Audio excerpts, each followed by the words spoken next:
This is the MJ Morning Show on Q105. This is the morning show that just makes you feel happy and good, and we bring you fluffy clouds and unicorns and cute little puppies. That's right. The morning show bringing you cute little puppies every morning. Aww. You know, yesterday we didn't bring anybody puppies. You started with Reggie the Roach, which my kids could not stop watching all day yesterday. That guy got hired yesterday. Did you know that? He has a show middays. I got home yesterday, and first day of spring break, I showed my kids Reggie the Roach, and they loved it. All right, if you think it was a little odd the way I just started the show with unicorns and clouds and cute little puppies, I don't do much around here or historically without there being some kind of a catch or some kind of a thing. So, Froggy, should we reveal and promote this during the show today and send people to the latter part of the show because of what's going to happen later? I don't even think Fester and Roxanne know what's going to happen today. Roxanne, you made it this morning. You just snuck in. I did, barely. Andrew had to let me in. You know what? I was thinking over vacation. Mm-hmm. I'm going to change things for you. Uh-oh. Okay. You don't have to be here till 7 o'clock. Okay. No, Wow, seriously. that's awesome. So starting tomorrow, Okay. you don't show up till 7 o'clock every day. All right, it'll just be easier for you. We'll just take care of the whole 6 o'clock hour. Okay. You just show up starting. You just show up starting at 7 o'clock. But then it's slowly going to be 701, 702. Then you're going to say 8 o'clock. Then I'll say, you know what, 8 o'clock. just show up at 8 o'clock. It's fine. And then I love it. Maybe it'll morph to 9. You know what? Just show up at 9 o'clock. I don't want to put you out. You know, I know you need the time to get everything ready and everything. No, I say I'm here longer than you guys. Yes. Much longer. It's true. All right, so if you want to just show up at 7 o'clock starting tomorrow, then that's fine. Just pop in starting at 7. You're welcome. Anyway, so you didn't tell? No, nobody knows. Nobody knows? Just me? Just you. Wow. All right, so what are you trying to put us together or something? I mean, what's going down? Why do you think you're being put together? Yeah, what's putting you together? I mean, for two people to know and two people not to know. I mean, it's one thing if MJ knows and the rest of us don't know, but if Froggy's in on it and you're in on it, now it's us versus them. Froggy calls me. It is. First of all, I got numerous texts from Froggy yesterday. I'm like, this is odd. I got a text from Froggy. And then Froggy calls me at about, 7:30 last night. And he's like, hey, I don't know if this is a dumb idea, but you know. Well, you don't need to say that part. Well, that's what you said. Okay. That's what you said. You called me up. You're like, tell me if this is a dumb idea. Okay. All right, Froggy, tell everyone, including Fester and Roxanne and the entire listening audience, tell them what you rolled by me on the phone at 7:30 last night. Well, today I am going to be presented on air a brand new puppy. That's why I said, it's the morning show that brings you clouds and What's unicorns. your face, Fester? Are you going to get a unicorn too? No, I wish. Why do you have the funja face over there? Why do you have the annoyed face? There's more, though. Okay, I'm waiting for more. So far, I don't get it. You're getting presented a puppy? Yeah, I got a puppy. What, the kennels coming? Would you like puppies or more? With its certificate? Yeah. Of all people, you're really going to put down a puppy? I'm asking questions. I'm being inquisitive.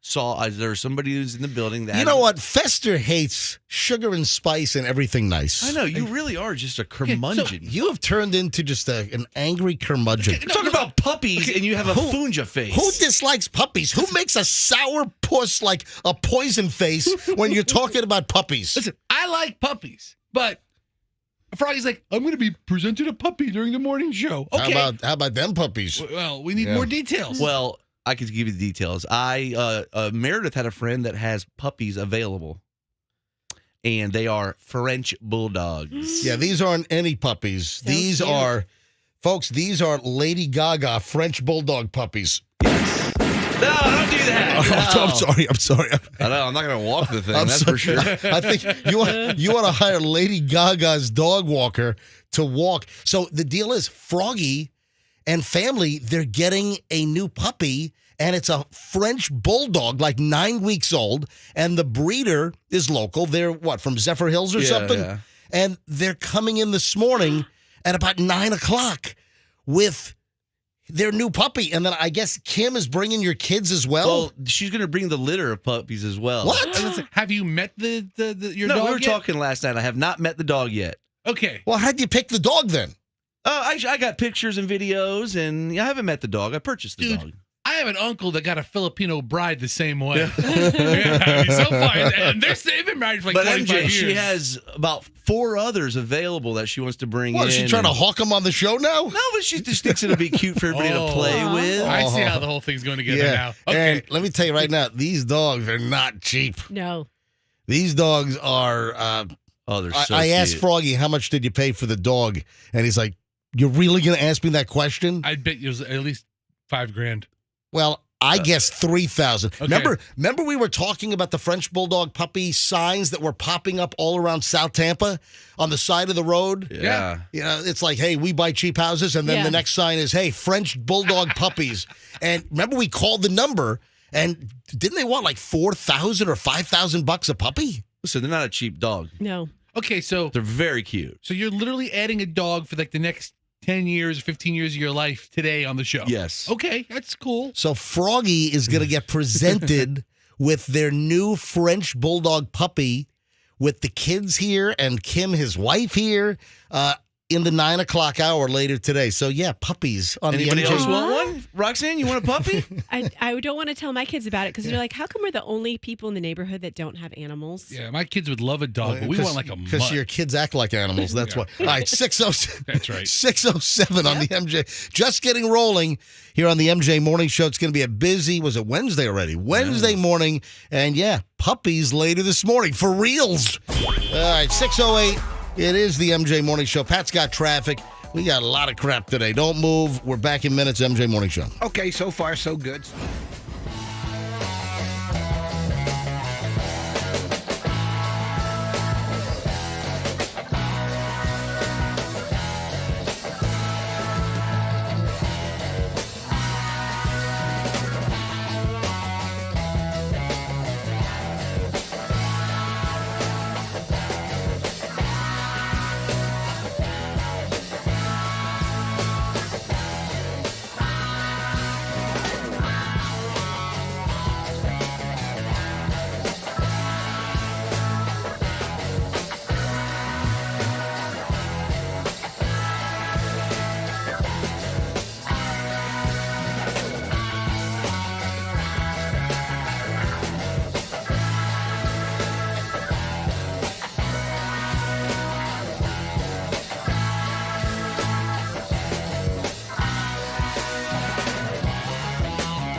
whatever the hell she is. And doesn't she have like a 28-year-old boyfriend now that they're making a big deal about? Yeah, good for Cher. Yeah, all right. 6:19 at the MJ Morning Show.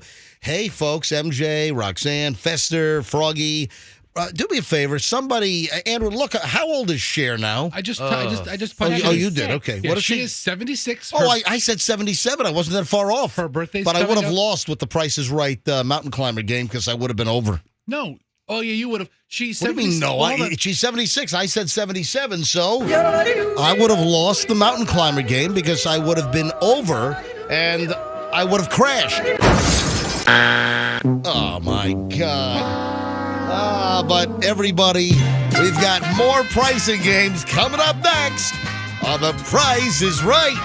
Oh. Oh, So- does he like She file her corns down and rinse her feet? She will be 77 in May 20th. Yeah, but still, Cool. Price is Right Right. rules. I lost. All right, so cool Get thing my about bunion. Google. Yeah. Cool thing about Google, you type in Cher age, it comes up, but then it also pulls up what other people searched for. All right, I have enough. I've had enough share. I'm moving on. Tina Turner, Thank you. 83. Thank Dolly Parton, 77. Thank you. All right. Madonna, 96. All right, so here's the deal. This is unbelievable. Yesterday at around 7:30, I dealt with that monkey story. Yeah. A listener needed help with an 11-year-old obsessed daughter who is obsessed with the family getting a pet monkey. So I dealt with this, folks.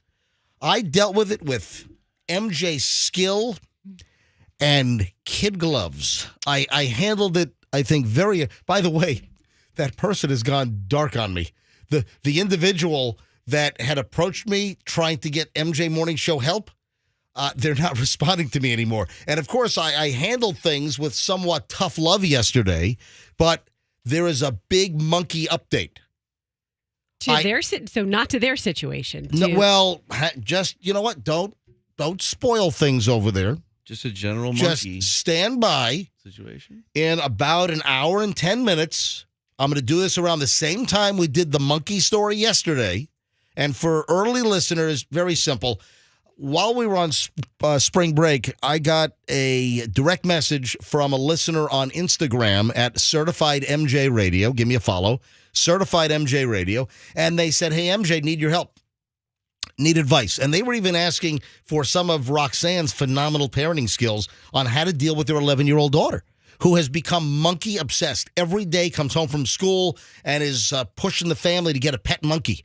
Want a pet monkey. And the girl apparently is driving the family nuts. And the guy was asking for help. Hey, how do we back her off this monkey ledge? And, well, I did so yesterday, and I said, hey, it's very, very simple. All you have to do is play the 911 call involving Travis the chimp, which that was up in Connecticut, wasn't it? Yeah, somewhere up there, yeah. I think it was up In in the Connecticut.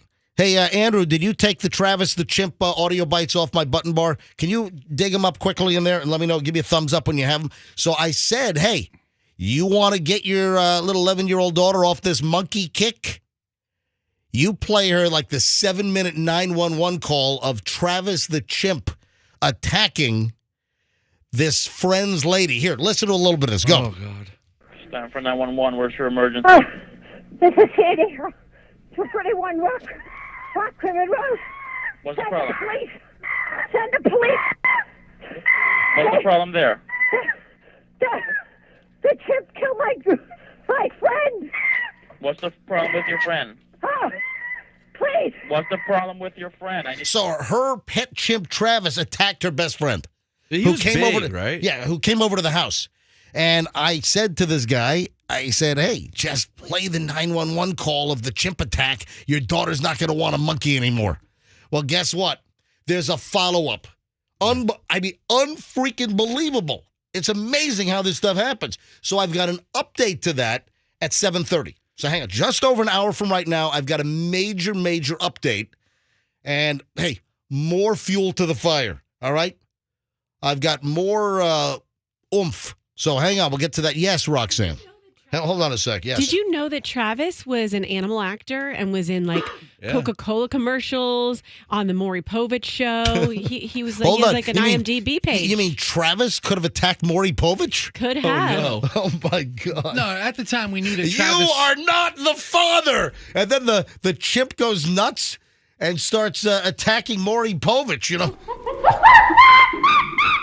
Connie Chung's on the phone. There's a chip attacking my husband. Oh my God, the chip just ripped off Maury's penis. Oh, Maury. Maury. No, yeah, we knew Did that you find that funny, Roxanne? You're laughing over there. That was kind of an ick funny face. Okay. Yeah. All right. So I have an update to this person's monkey and 11-year-old daughter dilemma, and we'll get to that in just over an hour, 7:30 this morning. Make a note of it. All right, so stand by. I think we need to jump into the fray here with some early mystery merch because we are so backed up. Man, we're like Metamucil backed up. What are you guys communicating over? Fester and Roxanne, you got a whole different communication going. What are you doing? It's just Why the distraction during a live show? Can somebody please tell me what's going on here? I don't know if you could hear it. Roxanne was opening something, and she couldn't have been making more noise. And I'm just kind of eyeballing her, like she's ripping up a cardboard box, and then she throws it in the exactly What we're going to do? What I'm about to do in 2 seconds here? Like Roxanne mystery merch, except for she's not talking about it. Wait a minute. You're opening up your own box over there? What is that? Yeah. I just opened up some mushroom tea. I'm going to try it today for the first time. Oh, my God. Hold on. But this is not mystery merch? This No, is just something that was sent to you? Roxanne's Amazon delivery. So she had it in Hold her on. car. You're getting it here and not your house? No, it came to my house. I had it in my bag. Are you microdosing mushrooms? Hold on. Show me this box. There it is. Show me this box. Yeah. Yeah. Oh, it's a little mini. Just show it to them. Just hold it up. Here's the box. No. Wait a sec. No. What? Uh-oh. So you're saying you just took that box out of your bag? Yeah, she Yeah. did. Well, actually, it was on the counter. It was on the. Okay. Yes, it was. Okay. Yes, it Yes, was. it was. I saw that box sitting here when I came in a half an Andrew? hour before you. Who's that addressed to? Andrew, fill him in. That Fill box. him in on that box. That box was sitting in front of your microphone this morning when I came in, so you didn't just pull it out of your bag. Fill him in on that box, Why are you Andrew. being all sneaky? Did you steal I'm that not from being mystery merch? Why are you being all sneaky over there? Why did you say you pulled the box out of I your bag cannot when that believe- box was here? Can we just because I shoved it back into Andrew? Explain. You witnessed it yesterday. Yes, Andrew. She had the box yesterday. She left it there. She didn't just have enough room with it when she was leaving. She said she's leaving it there and she'll come back for it today. I feel like I'm watching the first 48. Okay. So You have a little box? I mean, this is a pretty small box, and you couldn't take that with you? You left it here? I had a very hectic day yesterday. I was packing all my stuff and All I right. couldn't reach it. And Andrew witnessed me. I said, Andrew, I'm just going to leave that. Hopefully no one will touch it. Exactly. So There you go. I mean, it is addressed to her house. I mean, so she did bring it from Oh, home. okay, But okay. she could not have opened this in a less effective way. And she's making all this noise. And I'm kind of looking over and I'm like, I didn't hear the noise on All the right, air. that's But it. guess what time it is? It is time to make some noise. It is time for MJ Morning Show Mystery Merch. Mystery merch. honestly, MJ, if I'm being straight, Mystery! we need like. I said mystery. Mystery. Red rum, mystery. Yes. Now we need several segments of mystery merch over the next few days Yeah, just we to are. catch up. We are so backed up. So much crap came in while we were on spring break last week. It's unbelievable. All right, so let's just open up a few right now. We'll make this very quick. Come on. All right. So This this is some is good stuff. This is an Amazon Prime. Love being selfish. Amazon Prime mystery merch. This is where listeners just send us crap. A lot of it's coming from Amazon because it's so easy on the app. But listen, any type of e-commerce site, whatever you want to send us mystery merch, and we unbox it live on the air and see what the hell's in here. I'm still waiting for like an 85-inch Sony Bravia XPR TV set to show You up. keep saying that like. All right, that's so hang on. Here we go. odd. Oh, look at this. Oh, fantastic. Let me see the note in here. This is an Amazon gift. And send a thank you. My God, how many slips do they have in here? Oh, here we go. Roxanne, the erase board is for you and your birthday wishes. Wait, so this is a little dry erase board. Oh, nice. I'm holding it up, by the way, to MJ TV. I so use that for work. That thing costs $2. Okay, it's the thought that It's counts. Thank you. it's Thank you. yeah. It's very helpful. You're mocking MJ for begging for an 85-inch TV, and here you are knocking a $2 whiteboard? So everything that we're opening up right now, you can watch this on MJ TV. You go to mjmorningshow.com. And you click on MJ TV at the top and just click on the live stream, which is live 6 to 10 every morning here on Q105. Or you can go back and watch it later on because all of our videos, the entire shows, they're all archived and you can watch any day. Go back and watch us live. So, Roxanne, this is for you. I love it. It's a I'm going to do little dry make erase notes board. about you guys. All right? I use it for a to-do list. And hang on a minute. Then, MJ, no idea why I picked these for you. Fester and Hal, yours are on the way. Oh. How? But had to be custom made. Love your show from Hope Evans in O'Fallon, Missouri. Oh, thanks, Hope. Okay, we can't have thank Hal you. getting more attention than So, Froggy. what did Okay. she send me? He's actually funnier. She sent me those little mini drinks inside the wax bottles. Oh, you love those. Oh, let me see. Remember these things? Yeah. They're- Nickel nip. They're Nick like and nip. they're like it's nickel nip. What? That sounds racist. What? It does. I don't know what that is. All right, so it's those little. Man, these were big. Like when I was a little kid. Fester, eat all this. They're little wax bottles, and you bust open the top, and there's like liquid inside. Oh, I'm sure it's So delicious. there we go. They're called nickel? They're called nickel nips. Nickel nips. Yeah. All right. Like you have nickels on your nipples. Think of There, that. there you go. Oh, All right, here we yeah. go. Another Amazon package addressed to MJ Morning Show mystery merch. Here we go. Opening Not up. how to open a box. Opening up the next one here. Can somebody send us, like, something to open a box with? Maybe And- a key or something? Hang on. There's another gift card in here, and then I'll show what it is.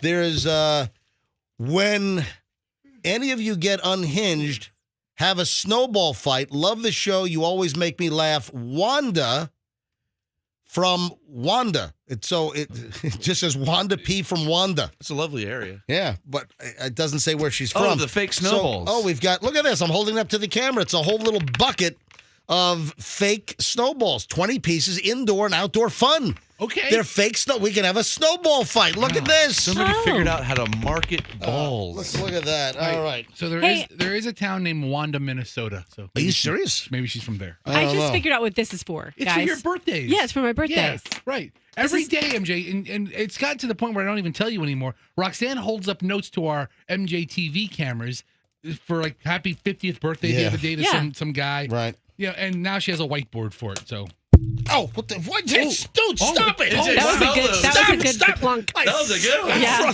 Froggy. What? Stop it. Ooh, they do smell weird. Stop it. Oh, get over there. Stop it. what? Ah, son of a bitch. Right You just hit me in the now. eye. Yeah. Ow. I think he knocked out my contact lens. Oh, my. Stop. These Froggy's. are fun. All right, stop. heavy. Froggy's throwing the snowballs at us. MJ, smell Dude, these things. calm down. My Smell that. God. All right, we'll open up more later. Oh, stop it. Right in the mouth. Stop it. Stop throwing the balls at me. You hit me in the face with your balls, all right? This is the best gift. Froggy, pick up your balls. My Your God. balls are all over the place. All right. Wanda, thank you. And thank you, Hope.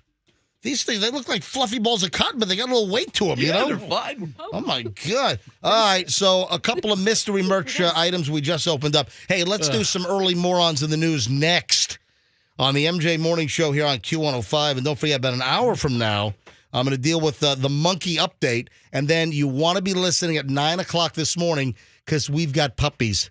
That's right. Froggy's family is going to have their new French Bulldog puppy delivered live on the air at 9 o'clock this morning here on the MJ Morning Show. Hey, if you're looking to move...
All right, here we go. 6:41 at the MJ Morning Show. MJ and a crew here. Morons in the news. Let's go. Now, Fester, you've been on a cruise recently. Froggy, were you on a cruise as well? Yes, sir. That's right. Numerous MJ Morning Show members have been on a cruise in the last, year? Yes. I have not. Roxanne, you have not? No, I have not been on a cruise ship. All right, so Fester and Froggy, you guys have both been on a cruise in the last year, correct? Yeah. Yes, sir. Do you do the shows? Do you go to the shows on board? You know what? I did. I went to a couple. There was a comic and there was a magic act, and I think I went You to a went couple. to those? You know, All right, now you said Magic Act. they had What a dork. They had like a 1980s concert, right? So I went, and it was like the guy that served me the fish during the day. Which boat were you on? What cruise ship were you on? What line? Because I'm a really fancy person. Can you just answer me? I was on Carnival. So you were on a Carnival cruise. Yeah, you That's know, a nice ship. it was real nice. It was And then, Froggy, you took your whole family on a Disney cruise, right? Yes, sir. Yes, sir. This happens to be Royal Caribbean. So, hey, it's morons in the news. I'm talking about cruise ships. Fester said, hey, I went to a magic show on the cruise ship. there was a magic show. Yeah. There was a comic. There was like an 80s hit song review, and I'm watching the guy that served the fish sing Billie Jean or something. That's cool. I was like, he looks familiar. I'm like, hey, wait, that's my waiter yesterday. We had an issue on the Royal Caribbean Quantum of the Seas boat. Ooh, my very first cruise was on a Royal Caribbean. Really? Yeah. All right. Well, this was during a magic show deal, and this is crazy. There is video to prove it. Hey, Andrew, if you can dig up the video and post this on videos mentioned on the MJ Morning Show. Please tell me somebody got their arm chopped off. Well, listen to this. This is nuts. Royal Caribbean Quantum of the Seas. It's Royal Caribbean, by the way. I say Caribbean. Queen. You want to say Caribbean, you say Caribbean, I'll say Caribbean. The magician's name is Ben Murphy. Well, that's not very magical. And it turns out that he's an Australian TV host, and he's also a magician.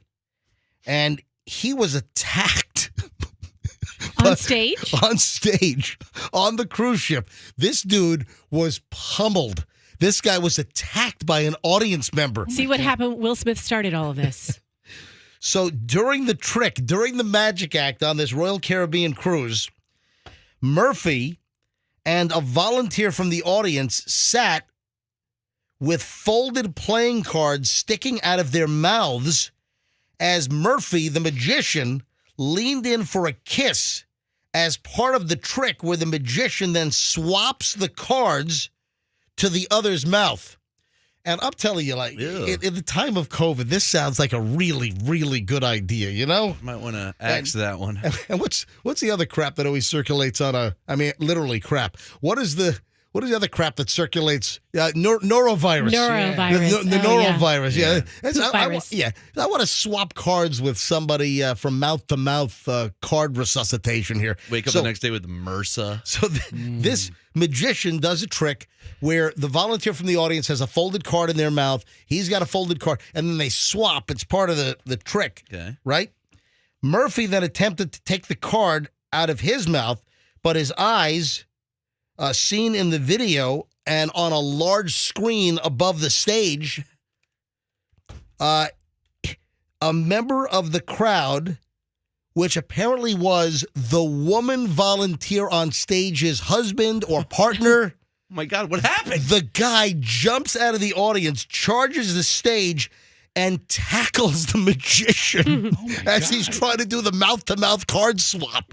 Well, any husband would be like, what are you doing? Holy crap. Andrew, do you have the video? Sounds like a creepy way just to kiss chicks. Yeah, kiss women. Go around and kiss women. Well, that could be what teed the guy off. That could be what teed the husband, the boyfriend, the fiance, the partner, whatever. Here's his woman on stage, and this magician's trying to do this mouth-to-mouth card thing, and he freaks out. He jumps out of the audience, charges the stage, and tackles the magician. Here we go. Abracadabra, get in here. I don't need you. Somewhere in her mouth is my card. And my tongue. tongue. Gross. What does the guy look like? My assault on board.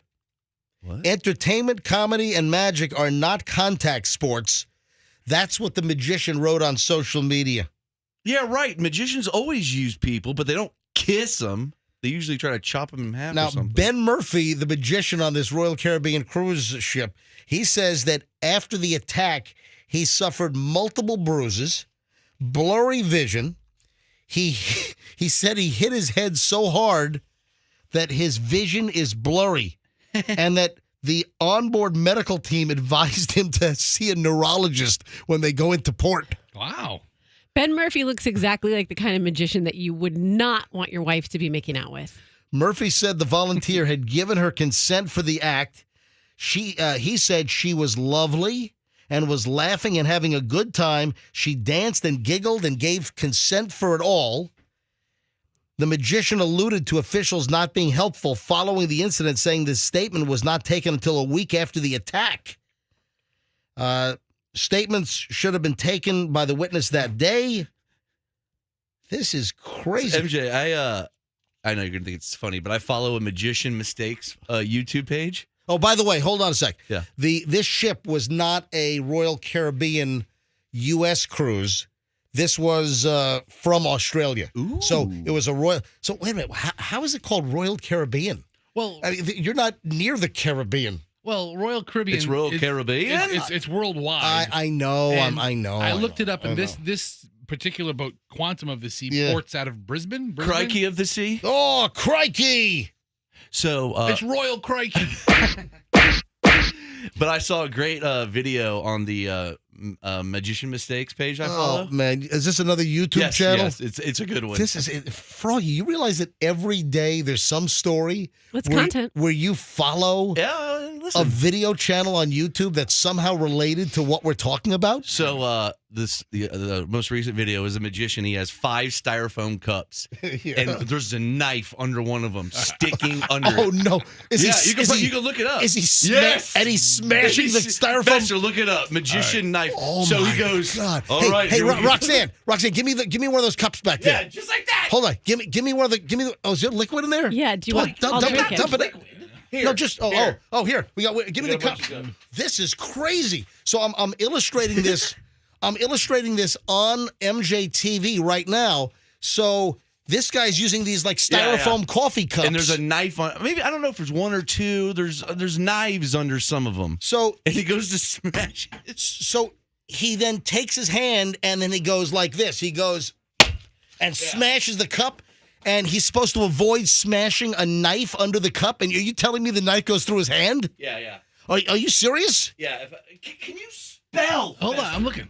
No. Froggy, can you get on microphone? Can't Thank you. spell. You can't search. You stink. You really should not be allowed to operate a I computer. don't know how to write styrofoam. All right. Styrofoam, S-T-R-O, Why? Where is S-T, No, S-T-Y. S-T-Y, right, let me- but R-O, Yes. S-T-Y-R-O-F-O. My dad was in the styrofoam business. I know how to spell styrofoam. Well, first you spelled it S-T-R.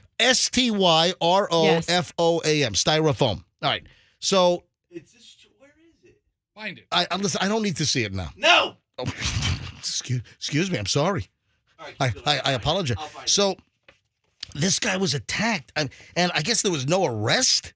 Don't they have a jail cell on most of these cruise ships? They have like a detention room, right? Well, they have them at stadiums. They have them on cruise ships as well. Oh yeah, they have them on cruise ships as well. What were you saying, Andrew? Brig. The brig, thrown in the brig. No, cruise ships have like a little mini jail in case somebody commits a crime on board and they're way out to sea before they can get to authorities in port. They have a little room. They have a jail on board cruise ships. That's a fact, Jack. Anyway, so this guy's injured, and he went on Instagram and he went on other social media, and I guess the guy's looking for sympathy, but I guess no arrests were made. And you got to see the video. We have the video posted. MJTV. That's MJTV. Just I'm sorry. The styrofoam cup smashing is on MJTV. We should do that trick. The video is on our webpage, mjmorningshow.com. So we posted the video of the attack on the cruise ship. Go to mjmorningshow.com and then click on videos mentioned on the MJ Morning Show. And you'll see the guy get attacked. The magician's attacked on stage. 6:51 at the MJ Morning Show. I have not even scratched the surface of morons in the news today, so we probably should do a secondary chunk as we're loaded today on a Wednesday morning. Make sure you're with us at 9 o'clock this morning because we've got puppies. We've got a very special puppy situation. Froggy's family is going to be presented with their new French bulldog live on the air in the 9 o'clock hour. So you want to talk about a good use for MJTV, seeing a cute little puppy. So hang on. Hey, folks, if you are in a car...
Q105, Danger Zone, obviously, from Top Gun and the huge resurgence of Top Gun with the recent Top Gun Maverick, which that was a good movie.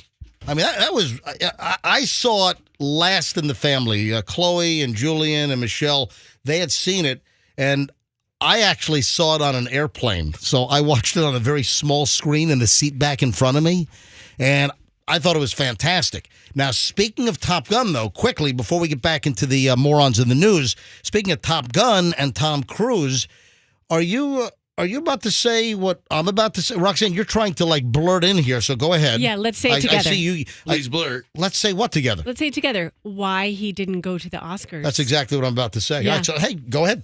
Because he didn't want to see Nicole Kidman because there's that much bad blood between them, and he's so petty. He didn't even want to be at the Oscars just because his ex-wife was going to be there. Yeah, I had this story on Monday. I just didn't get around to it. We've just been jammed. We just came back from spring break. The Oscars were on Monday night. And Fessy, you mentioned, I saw this also yesterday, the Oscar viewership was like the highest in 3 years. Yeah. Oscar viewership was up, a good chunk. Oscars were Sunday night, but you're right. Oscars were way up as opposed to last year. And you can thank Will Smith for that. Maybe he's afraid of. Isn't she married to Keith Urban? The redneck. He's Australian. Australian Well, hillbilly. she's Australian too, isn't she? Kick your ass. Where's she from? She's from Australia. They're too. both Australian. Tom Cruise. I wonder who's taller. Tom Cruise is not Australian. They're both midgets, though. That's He's a weird. Scientologist. Yeah, close enough. Who's hold on. Tom, who else is a short? David Miscavige. Hold on, what are you guys saying? Well, she dated Tom Cruise, and he's a midget. Tom Cruise is not a midget. How tall is he? Like 5'3"? He's not. 5'4"? Okay, I'm saying you're a little bit taller than him. You should be appreciative. Oh wait, you're saying that I'm taller than Tom Cruise? I think. I think I might be around the same height. I think his published height is like 5'7", but I think Tom Cruise might be a little shorter than 5'7". Yeah. I'm just wondering if Keith Urban is shorter than that. But isn't Nicole Kidman like 5'10"? Yeah, she's like 5'11". Yeah. How tall is she? Bring up Nicole. How tall is Nicole Kidman? I only like little guys. My wife is like 2 or 3 inches taller than me. Never. Yeah, she's 5'11". So I guess that's why you would never see her in heels next to Tom Cruise. She always wore flats, right? Don't wear flats. He always Nicole. made Katie Holmes wear flats too. Oh, that's right. Because Katie Holmes, I think, is 5'9" or so. With those busted feet she has. She's a 2 on the Wiki Feet scale. She is. Look her up. She just doesn't rank high on the scale. She's a beautiful woman. Folks, she's hang 5'9". on. Folks, let me make heads or tails out of what Froggy just said. Look it up. Froggy has a bizarre, sick preoccupation with feet. It's not bizarre and sick and what? I just check Wiki Feet every day. There's a website called WikiFeet where there are pictures of people's feet. Look at Katie Holmes. She is one of the lowest. She's got eagle's claws. She has like gnarled up toes. I have seen the pictures because you forced them upon me. But back over to Tom Cruise. So Tom Cruise didn't want to go to the Oscars on Sunday night because allegedly he didn't want to run into Nicole Kidman in person. Can you explain? And I'm sorry, I don't follow all this celebrity crap. I mean, I know there's animosity, but Roxanne, do you know why? What was the issue with their divorce? Why will they not even want to be in the same room together? Well, from this article, it just said he wanted to put physical distance between them. It's been decades. They were married in 1990 and they broke up in 2001. You would think that by now that they would have gotten over it and they have kids together. It's been that long? Yes. They split in 2001. Get over it. They've been split for 22 years? Yeah. In Scientology, that's called being disappeared. You can't see your former... look at Shirley Miscavige. They put you on the vegan Thetan spaceship and they send you out They send you to like some island. They send you to... Seriously, it's in the shape of an E-meter. They send you to Gilligan's Island. Really? E-meter Island. Go. I'll go. You're banished. Sounds relaxing, actually. Sounds like a nice vacation. So Top Gun, Danger Zone, the Kenny Loggins song just kind of reminded me that I didn't get to the Tom Cruise story from the Oscars. They didn't go because he didn't want to be in the same room as Nicole. You're telling me, hold on a minute. You're telling me that over the last 22 years, since they split in 2001, you're telling me that Tom Cruise has never been in the Oscars auditorium with Nicole Kidman. I find that hard to believe that in 02, 03, 04, 05, 06, 07, 08, 09, Okay, enough. 10, 11, 12, Shut my radio. 13, 14, 15, Stop. 16, Okay, 17, I can do this 18, with 19. Daviana. Enough. I quit. Okay. Yeah, Cruz really. skipped the 2023 Oscars to avoid a potentially awkward encounter with his ex-wife. Potentially awkward. I mean, like, it's following their bitter divorce 20 years ago. There must be something else brewing, something fairly recent in the last 15 years. Was Eyes Wide Shut re-released? Because her boobs are nice in that movie. Got a question for you. Is an avocado a fruit or a vegetable? It's a fat. It's a fat. I know that avocados have very good fats, right? It's a good source of fat. Those things are gross. I don't really like avocado. You know, I don't mind the taste. But Michelle, my lovely wife, Michelle, who also does not want to be in the same room. She doesn't want to have a chance of running into me, so she doesn't want to be in the same room either. For all the radio award shows, Michelle doesn't go. She doesn't want to run into me. So Michelle's on an avocado toast kick. I love that. That's so bougie. It is. And I know this is not new, but like the last year, she has avocado toast every day. So whenever I'm going to the supermarket, pick me up a couple of avocados. So I went to the supermarket last night to go get some stuff, and she sent me a text, get me 2 avocados. So I brought her 2 avocados. So is that a fruit or a vegetable? Because, the joke is, a drive-by fruiting. Don't those make you fart or give you gas? Sorry.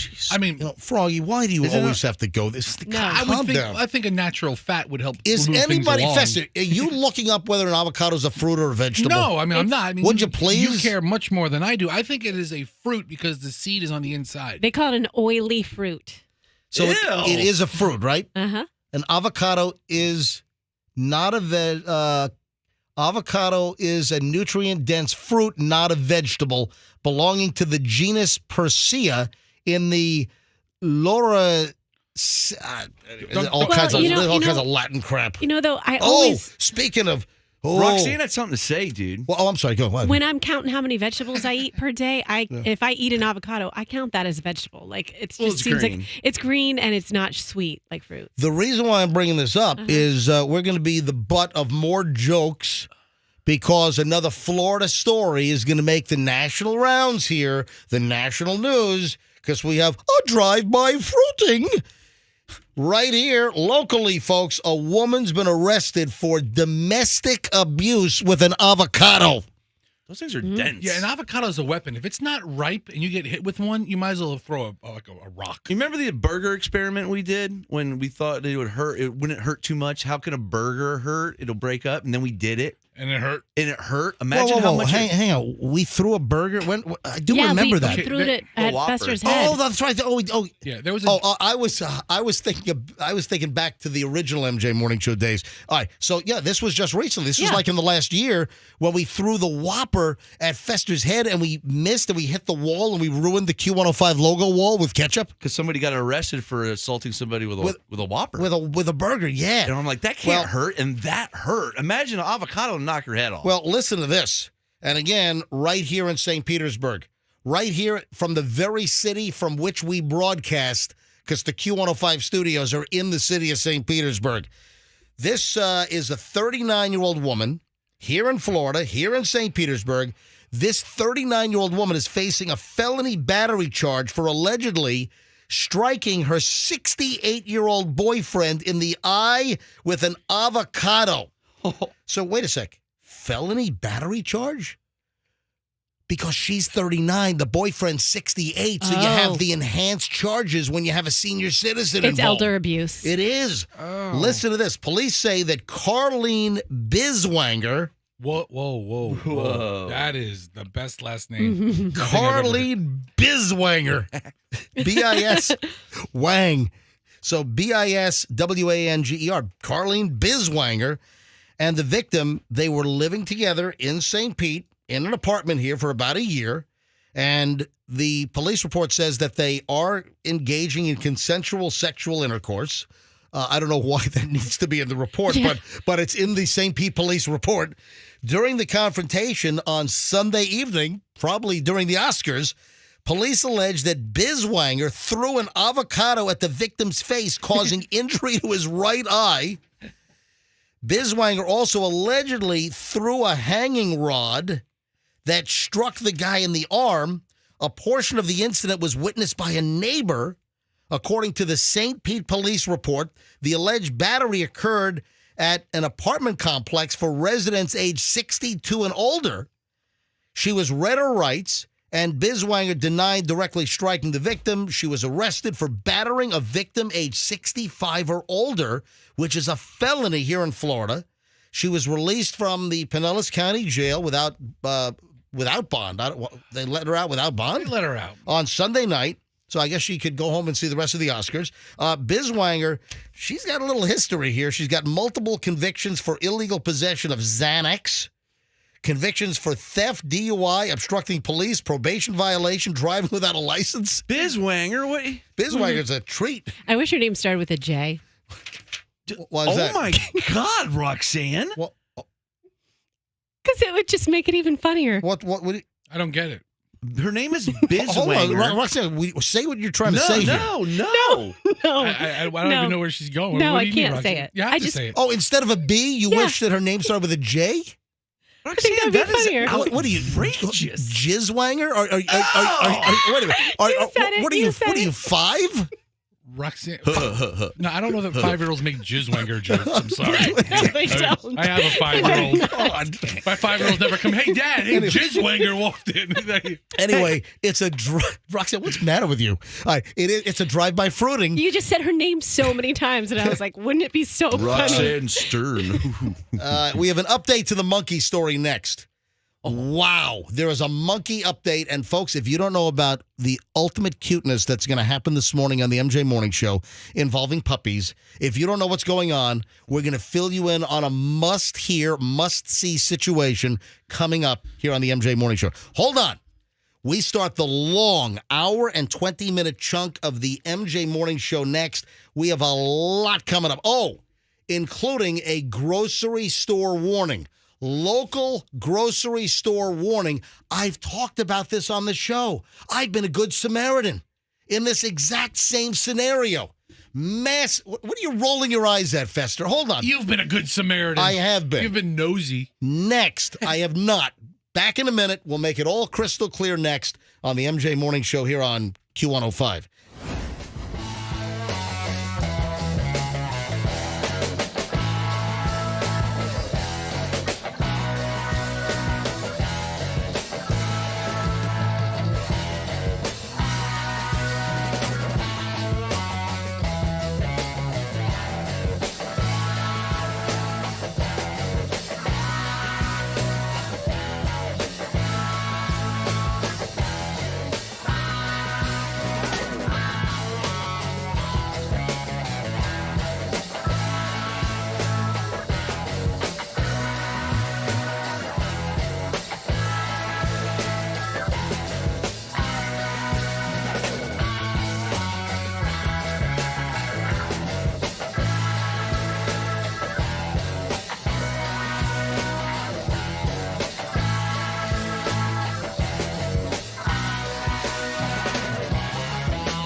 also need to open up a couple of additional mystery merch items. We were flooded when we came back from spring break last week, or this week, I should say. We were on spring break last week. When we came back on Monday, we were just plowed with packages. MJ Morning Show mystery merch. I mean, not new for us. We've been doing this for years where people would send us stuff and we'd solicit and we'd, unbox and open it up live on the air. But we kind of have like a resuscitation with mystery merch where people are just sending us stuff from Amazon or other e-commerce websites or sending us crap out of their house. They just ship it to us. We open it up. We unbox live on the air. Hey, it's the fun. It's the anticipation. Yeah. It's the excitement. We already got some awesome fake snowballs that I threw at MJ's dumb face. It was great. Did I say dumb? Sorry. You did.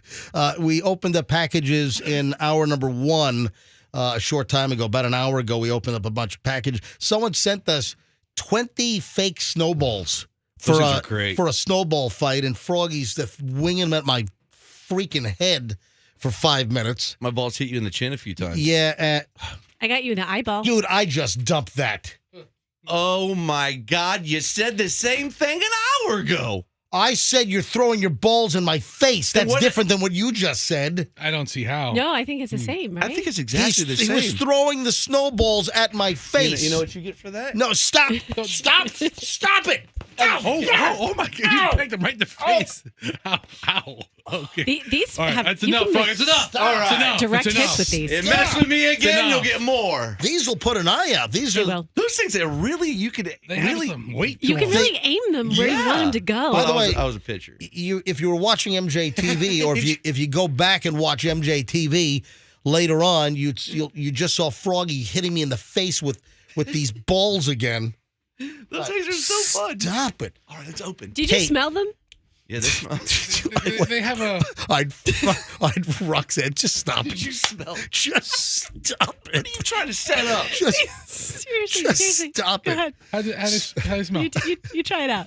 Musky. They have kind of a weird scent, right? Stop it. I don't know about you guys. I think they smell great. Anyway, if you were watching MJ TV, or if you want to go back and watch today's MJ TV and see Froggy throwing these snowballs at my... Oh, hang on a sec. It's Grady Judd. Sheriff, it's MJ. I'm picking up my cell phone live on the air, so we're live for a second. Are you available to talk church in a little bit? I am. All right. Can I call you back? Can I call you back in about... what's your availability, Sheriff? Between now and 7:40. Oh, okay. I'm going to call you back live I'm going to call you within 5 minutes. Sounds perfect. All right. Thanks, Sheriff. All right. So we got to talk to Grady Judd this morning. What a crazy story. This is a crazy story. Yeah. So Sheriff Grady Judd was in church, and you're not going to believe what happened. You're not going to believe the story. So we'll call Sheriff Judd, Sheriff of Polk County, in just a matter of minutes. So where was I? Oh, so MJ TV, watch Froggy throw balls at my face. And also we'll open up more mystery merch packages in just a matter of moments here on the MJ Morning Show. Stand by. All right, let me give you the monkey update. And then we got to talk about a big supermarket warning. But I'm going to do monkey update, and I'm going to call Sheriff Grady Judd in moments. So hold on a minute. You got to hear this story. It's crazy. First, though, the monkey update. If you were listening around this time yesterday morning, you heard that I got a direct message on my Instagram. I answer my direct messages. If you email me on my email, mj@mjmorningshow.com, if you email me, I read all emails. I try to respond to everybody.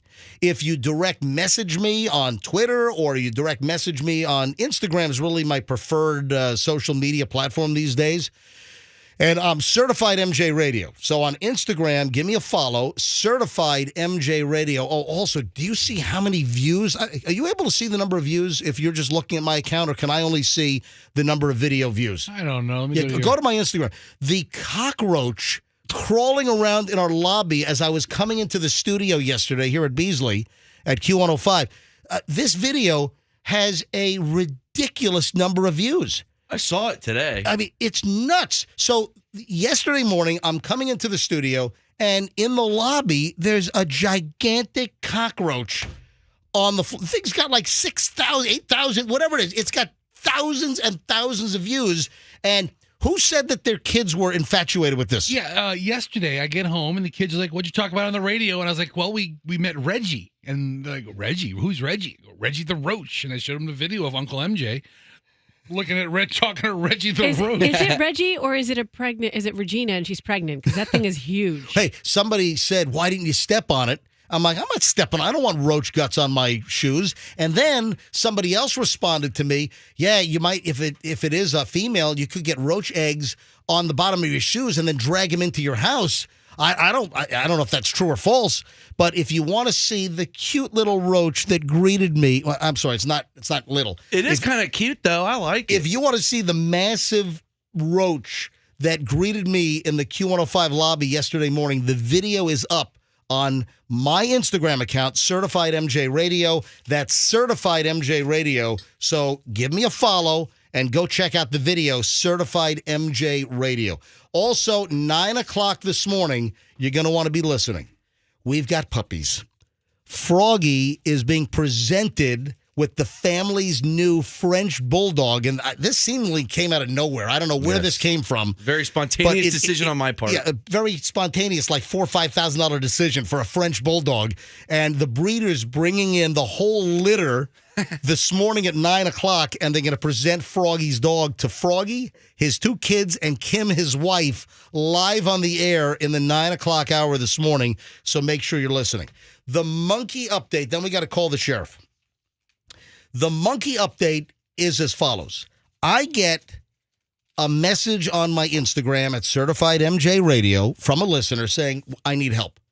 My 11-year-old daughter is obsessed with monkeys. She comes home from school every day. She's asking for a pet monkey. She won't stop. She's driving the family crazy. MJ, how can we talk her out of this obsession with getting a pet monkey?"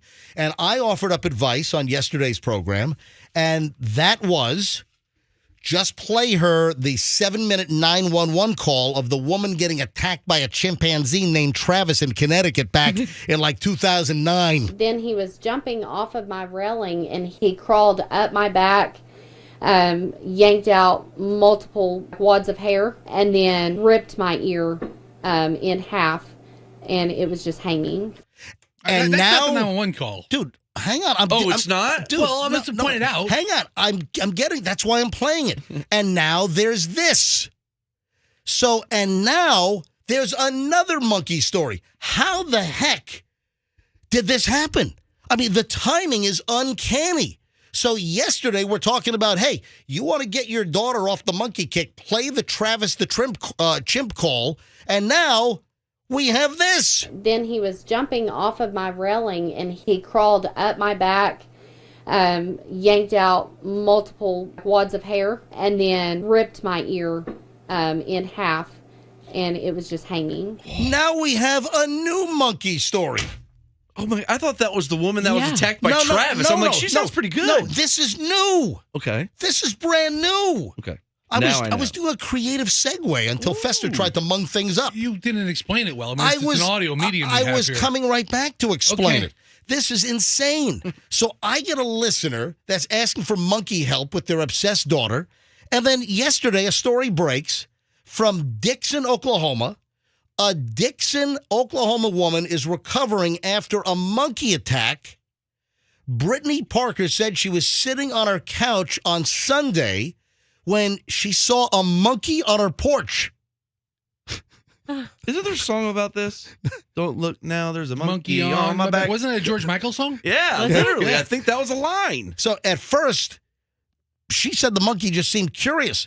She said, I had actually FaceTimed some family members and said, hey, look, there's a monkey outside of my porch. Oh, my God. So Parker, this woman, Brittany Parker, said that the monkey was pacing back and forth and then jumping off the railing, then hitting her storm door. Parker said the monkey tried to get into the house, even ripped off part of her door handle on her storm door. So then she calls 911. Dixon Police Chief Tim Duncan said that in his 20 years of being in law enforcement, he's seen a lot of animal at-large calls, but never a monkey.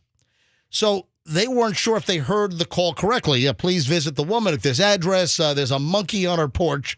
So they show up. He said, hey, it's Oklahoma. Stuff happens. We get animal calls all the time. It's just, monkeys are not normal for us in Oklahoma. When the officers arrived, Parker said the monkey was acting friendly toward the officer. Aww. So she went outside with her son, and then the monkey charged her. He crawled up my back. Yeah, and here we go. Here's the audio again. Then he was jumping off of my railing, and he crawled up my back, yanked out multiple wads of hair, and then ripped my ear in half, and it was just hanging. Her ear was ripped in half off her head, and it's hanging. She was attacked by the monkey on her porch. It's not a euphemism, folks. There was really a monkey on her porch. Wow. That's pretty horrifying. It's amazing timing for our purposes. Again, that's what I'm saying. The timing is crazy from the listener that wants help talking her 11-year-old daughter down from wanting a monkey and obsessed with monkeys. Well, they also can carry some very deadly diseases to humans. Oh, no doubt about it. Don't they carry like monkey herpes yes, or something? They do. Herpes B. Oh yeah, it's like monkey herpes. It's actually monkeypox. Whatever it is. No, that's herpes B for monkeys. No, so that's what it is. Dixon said the police were trying to locate the monkey. She was given a rabies shot at the hospital. The monkey ran off. It was then spotted near a neighborhood after sunset. They were trying to figure out how to capture the monkey, what to do with the monkey. Then I guess they had to take out the monkey. They dispatched the monkey. They had to shoot the monkey. So, again, 11-year-old daughter who wants a monkey. Hey, take a look at this story. Lady's ear was ripped off her head from a cute little monkey on the porch. What happened? I just saw Fester and Roxanne get in a fight. I'm not laughing at Roxanne's jokes today, and for some reason she's thinking I'm taking offense to. I don't know. I just saw her yell at you, but I didn't hear anything. It was just she was mouthing like. I made a monkeypox joke, and she's like, "No, it's herpes," and then she's like, I don't know. Guess what? All right, whatever. I thought it was funny. I don't know what's going on. And I'm calling Grady Judd now. He only has a few minutes here. This is a crazy story. You got to hear the sheriff tell the story. Hello. Good morning, Grady Judd, Sheriff of Polk County. How are you doing? We are doing well here at the MJ Morning Show. Sheriff, can you please start from the beginning? Tell us this crazy church story that you found yourself in the middle of. Well, I was speaking at the Green Pond Baptist Church, and it's out in the middle of the Green Swamp, and it's a pioneer Southern Baptist church. In fact, some of the original pioneers for Polk County, great-great-great-grandchildren still attend that church. So I'm speaking on just doing what's right and morals and responsibility to your community and your county. And I get pages. Well, of course, I can't respond to a page or a phone call while I'm standing up preaching. So the next thing I know, I see a man walk out of the back of the church. And I think, does he not like what I'm saying? And then he comes back in. And he taps the guy on the shoulder, and both of them leave. Well, I finished the church service, and I turned the event back over to the preacher, and I sit down, and I look at my cell phone, and they've emailed me and said, there's a guy in church with you that has a second-degree murder warrant out of Hillsborough County. All right, so how did they know that the guy was – and was this Sunday? Well, this guy actually attends this church. Oh, wow. In fact, he sings in the choir, or he does specials. Wait a minute, hold on. You're telling me a guy with a murder warrant out of Hillsborough County sings in the church choir? Well, he shows up to. He not only shows up, he's a member of the church. So the preacher knew him very well. He said he could have been the one singing the special music this morning, was the quote from the pastor. So the pastor didn't know that he had a murder warrant out of Hillsborough? Oh, no one did, except, I guess, him and maybe his brother. Yeah, obviously this church. He showed up at church knowing that I was speaking. Oh. All right, so how did your deputies, how did your agency put together that he was there? Well, we had some investigative information because we were looking for him, and it turns out he's at church. So the deputies have texted me and said, we have the church surrounded. Oh, man. Well, you got more than the church surrounded. I mean, like, I'm in the church looking at everybody with a gun. This is the Polk County Sheriff's Office. We have the church surrounded. and so the guy went outside and he said, "Hey, can I go back inside and listen to the rest of the sermon? I want to rededicate my life before I go to jail." And my sergeant, who is a strong Christian, said, "No, but I'll pray with you out here in the parking lot before I arrest you." So at the end of the day, what I think was going to happen, he obviously had a guilty conscience. He went fishing with two friends, and apparently they were staying at a home over in Hillsborough County, and they decided to go to a local bar. Well, you know, Baptists aren't supposed to be in bars anyway, and this fellow apparently got liquored up and went back and had an argument with his buddy and shot him in the chest. So he has a guilty conscience. What I think he was going to come back down, rededicate his life, and then turn himself into me, because when he came to church that day, he knew I was the one preaching. So at the end of the day, it was a very interesting day, but it really tickled me when they said, "We have the church surrounded." You know? And I told the preacher, and he goes, "Oh, that can't be him. He's a member here." And I said, "Well, preacher, he's in the back seat of the car in handcuffs right now." Sheriff, how long ago did he commit the alleged murder in Hillsborough? On March the 10th, on my birthday, 2 days before. Well, wait a minute. So this is a fresh deal. Oh, happy birthday. Yes. Oh, yes. So, yeah, he committed the murder on my birthday and then showed up 2 days later at church to, I guess he was going to profess his sins. I'm guessing that Sheriff Chad Chronister in Hillsborough is probably very happy. Well, he is, and maybe if Chad had had a church service with him, he could have got him in jail 2 days earlier. Yeah, I mean, seriously, we need to get Chad on the preaching circuit around here. Yeah, Chad's my buddy anyway. So what a crazy story, Sheriff. Thanks for joining us again. And this is making national news now. So, now, Sheriff, was he armed or anything? Did he have any weapons on him while he was in the church? Not at all. He was as peaceful as you would expect someone to be in church. But I do have a message for this fella. Jesus don't like you shooting people, Yeah, there you go. It's a sermon he needs to hear. It's some message of forgiveness there, Sheriff. Words to the wise. So, Sheriff, thank you so much for coming on. I appreciate the crazy story. All right. However, if you are going to commit murder, please go to your nearest bishop or pastor or rabbi and tell them that you did that and peacefully sit there until we arrive. Yeah, come clean. Yeah, confess. Yeah. That's right. Sheriff Grady, Judd, Polk County. Thanks, Sheriff. Have a great day. You too. Is that nuts? Wonder how many Hail Marys he had to do after. I mean, it wasn't a Catholic church. Oh, yeah. Yeah, but if it was, how many Hail Marys for a murder? Quite a few. Quite a few. Yeah, a lot. 7:43 at the MJ Morning Show. I have a supermarket warning, and this has come up on the show. I've discussed this in the past. I want to say in the last 6 months. I talked about me, MJ, being a good Samaritan here in the Tampa Bay community. And I'm very familiar with this. I can't tell you how many women that I've warned about this, and I continue to see it. I warned somebody in the last, probably 3 weeks. Of course you did. Are you going to bust my chops here? Seriously. Are you going to bust my chops? A little bit. In the last 3 weeks. Bust his castanets, dude. I never talk to people in the supermarket. Just buy your stuff and leave. Yeah, MJ likes to go. You like to go up to people at gas stations and tell them if their car needs a new part or it's under. What is it turning into Larry David episodes. episode. His life is a living Larry David episode. He is Mr. Curb Your Enthusiasm. What Roxanne just said. Yeah, you've done it. I was pumping gas, and that was just after there was a recall on. It was some Kias or something. It was maybe Hyundai, Kia SUV. It was a Hyundai and Kia SUVs. And you stuck your sticky beak. There was a recall, and somebody was pumping gas right next to me with the vehicle that was under recall. And I said to them, "Hey, can you look that up faster? What was the recall?" And this was in the last 4 or 5 months.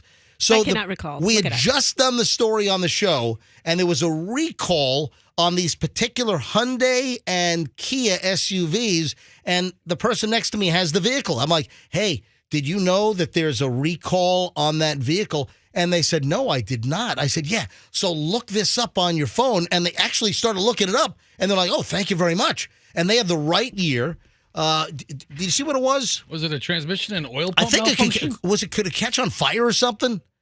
I think it was like a fire potential or something for this particular vehicle. And the person thanked me. We had just done the story about the recall on the show, and I thought that it was a nice gesture to say, hey, you know that your vehicle's under recall. So why are you guys busting my chops on this? You do need like a superhero cape where you save people from any car issue. There's no need to fear. MJ is here. He's like, you get involved in so much stuff.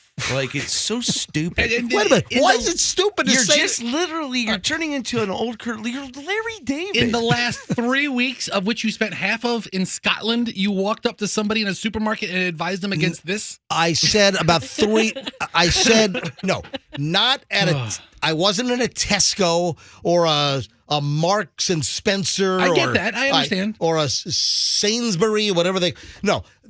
Within the last 3 weeks, I walked up to somebody at Publix and I gave them this exact warning. We've talked about this on the show. Here is the issue. Tampa police are looking for suspects that are ripping people off in grocery stores. People that are easy pickings. So cops are looking for 3 suspects that are connected to thefts at local grocery stores. So TPD says the first incident took place at a Publix at 4900 West Kennedy Boulevard.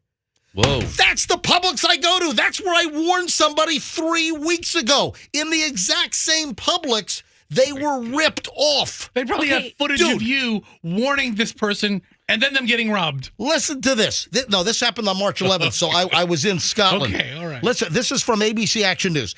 TPD said the first incident took place at Publix at 4900 West Kennedy Boulevard, where I've warned multiple women about this same thing. Oh, my God. Oh, my God. Guys, stop busting my chops. Oh, Larry. Oh, Larry. A woman put her purse in the shopping cart and briefly stepped away to grab some.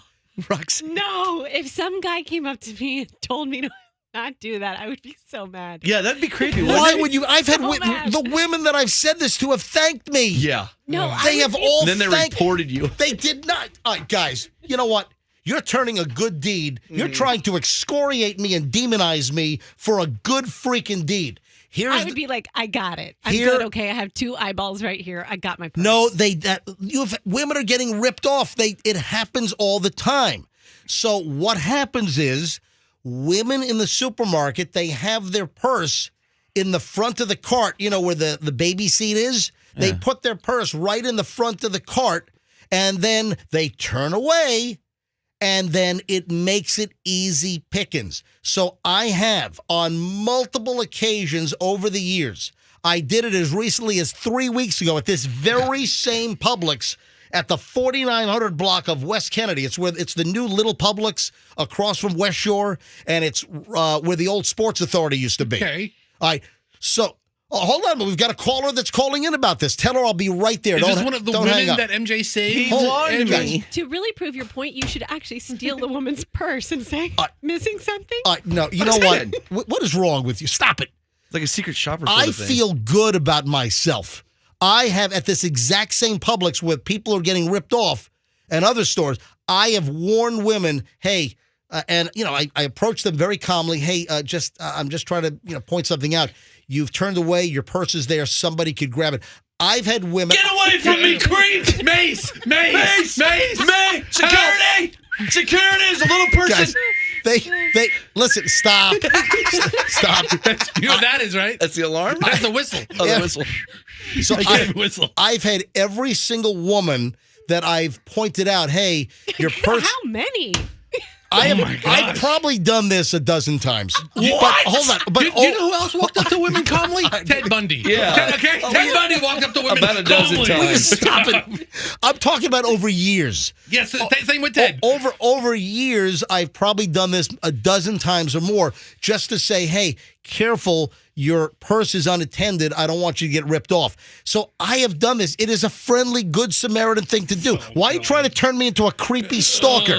Why are you trying to turn me into Jeffrey Dahmer over here? I'm doing a nice thing here. All right, Dahmer did not walk up to women. Okay? So how do you say it? Do you go like, you tap them? Your purse is... No. It might get Why are you stolen. trying to creepify me over here? I'm doing a nice thing. And then he critiques their food choices. You know, ma'am, you should get the low calories. Hey, Jeannie in Clearwater. Hold on 1 second, Jeannie, okay? Sure, thank you. Hey, I got you on the air here with us. So you're like a fifth member of the show right now. All right, so here's the deal. Publix, 4900 West Kennedy Boulevard. It's the Publix not far from my house. I was there last night, this exact Publix. Warning women. On March 11th, a woman put her purse in her shopping cart, briefly stepped away to grab something off the shelf. Authorities said that one of the suspects, a man, takes her wallet out of the purse. He and another suspect, a woman, walk away and then blend in with other shoppers. Then around 2:40 p.m. in another incident at the Publix at 1313 Southdale Mabry Highway. Is that the Neptune one or is that the Britton Plaza one? Police say the same man and woman allegedly reached into another woman's purse and stole her wallet in the same way they did earlier. According to TPD, the duo stole from two victims at this store. Surveillance video of the incidents can be viewed below. Police said the stolen cards from both incidents were then used at various stores at International Plaza by a third suspect. Tampa police looking for information related to the incidents. They've got video. They have pretty good surveillance video. And Andrew, do me a favor. Let's get the stories up on mjmorningshow.com. Let's get the surveillance still shots on mjmorningshow.com. And we'll put it in stories mentioned. Let's get these guys off the street. But guys, I have warned women in the supermarket, and sometimes they're like, hey, you're MJ, aren't you? I'm like, yes, I am. They've always thanked me. I have never been rebuked. I've never had anyone say, get away from me, you creep. That's never happened. They've always thanked me. And a lot of times they'll say, you know what, you're right. Didn't even think about it. Sir, you're right, sir. Don't you also stop? And you told me it was only attractive women that are joggers. Stop and it. You would say, hey, excuse me, but you're a little too close to the road. Be careful. Stop it, Froggy. But only the attractive Knock it ones. off. Just the hot ones. So in Clearwater, we've got Jeannie. Jeannie, you're on the MJ Morning Show. Hi, welcome. Hi, thank you. It was a week ago Saturday. I was at the neighborhood Walmart at Belcher and Gulf to Bay. I'm really very careful of my purse always, but they caught me, I guess, at a moment. And I had my strap of my purse in my hand and my phone in my hand, but the zipper part, I think I had failed to zip up with the wallet. There was an Hispanic man that distracted me by asking me to help him find some. He had like a prepared salad, trying to find walnuts, and he's pointing to cashews. And I'm saying, no. Those are over by the baking aisle. No. And then I think at one point he had a jar of peanuts turns where I kind of leaned a little bit, and then he disappeared. Then some man came and gave him a bag of walnuts. I turned around, my wallet's gone. I ran out the front door screaming, the Hispanic man has my wallet. I chased him across the parking lot, clear across Belcher Road. And I think what happened was he distracted me. A second one lifted my wallet, and the third man with the walnuts, that was a sign that it's been done and let's get out of here. Wow. And did you call Clearwater Police right away? Oh, yeah. As I'm running, I'm calling the Clearwater Police Department. Oh, wow. And they said there were no cameras in the aisles, no cameras at the exit or entrance of that store. Well, hold on. You're telling me Walmart has cameras up your butt when you're in the store. I don't know. How do they not have cameras? Well, I think it's a grocery store. They don't care so much, maybe. No. Yeah, I think Walmart cares. They could see out in the parking lot where he changed direction, which is when I was screaming at him, you took my wallet. Wow. And was running. And so then, but they never tried so far. There's been no attempts on my debit cards. I got them all canceled. And they got about $15, which is $14 more than I usually carry. Yeah, you know what? They probably just looking for the cash, but these crooks, the Publix crooks in South Tampa, the ones that are ripping off women's wallets out of their shopping carts, they're running to the mall. They go to International Plaza and start running up the wallets before the cards get canceled. Jeannie, I'm sorry to hear it. Thanks for calling in. Thank you. You know what? Hey, if you had a problem, or hey, if you're one of the women that I've mentioned over the last couple of years, hey, careful, your purse is unattended in your shopping cart. If you're one of the women where I came up to you and I acted as a phenomenal Good Samaritan citizen, if you want to call in, hey, hop on the phones. No, but all kidding aside, if this has happened to you, have you had your wallet stolen at a supermarket in the shopping cart? Again, folks, I talked about this on the show previously. I've warned women. All right, 800-990-1047. 800-990-1047 is how you get in on the show if you have any story you want to tell us. Let's grab Anonymous in Tampa. Hello, Anonymous. You're on the MJ Morning Show. Hey, how's it going? Going well. Go ahead. Been with a major retailer in Tampa for over a decade, and when I heard your story, I wanted to let you know that it happens regularly. We get reports from shoppers all the time, and we regularly have to pull video for the local police departments. All right, so my screen mentions your store. I mean, you're anonymous, so no one knows who you are. Do you mind saying? Do you mind if I mention it? Oh, yeah, go for it. All right, so you work for Walmart, and you see this how many times a week? Oh, at least every week, once a week. Where a shopper has their purse in the shopping cart, they turn their back, and somebody reaches in, steals their wallet. Oh, yeah, definitely. Yeah, I think it's a great thing that you do that. Yeah, no matter what anybody says, I mean, it happens. All right, now, what about the surveillance video? You say that you've provided video from your Walmart to police. What about Jeannie, who just called in, who said that the neighborhood Walmart supermarket, they said they didn't have video? That didn't sound right to me. Not too sure about that. Yeah, I think it depends on the facility. All right, hey, thank you. Look at that. This is a guy on the ground, a Walmart management. Yeah, twice a week. That's a lot. Wow. So, listen, the story here is, ladies, women, don't leave your purses in the shopping cart in that little upper part where you put the baby in there. Yeah, plus you get germs from the babies. Yeah, don't put your purse there and turn your back and leave it. I see it all the time. And you know what? You guys, with your snarky crap, you're not going to deter me from warning women in the future, hey, heads up, your purse is unattended. I don't want you to get ripped off. I'm going to continue to do that, and you know what? I'm going to feel good about it. Oh, don't you also try to help women put their couches in their vans? Will you stop it? No, other way around. Will you stop it? Stop it. You want to get your purse stolen, Meryl. Meryl Lee is in Bradenton. Meryl Lee, you're on the MJ Morning Show. Hi.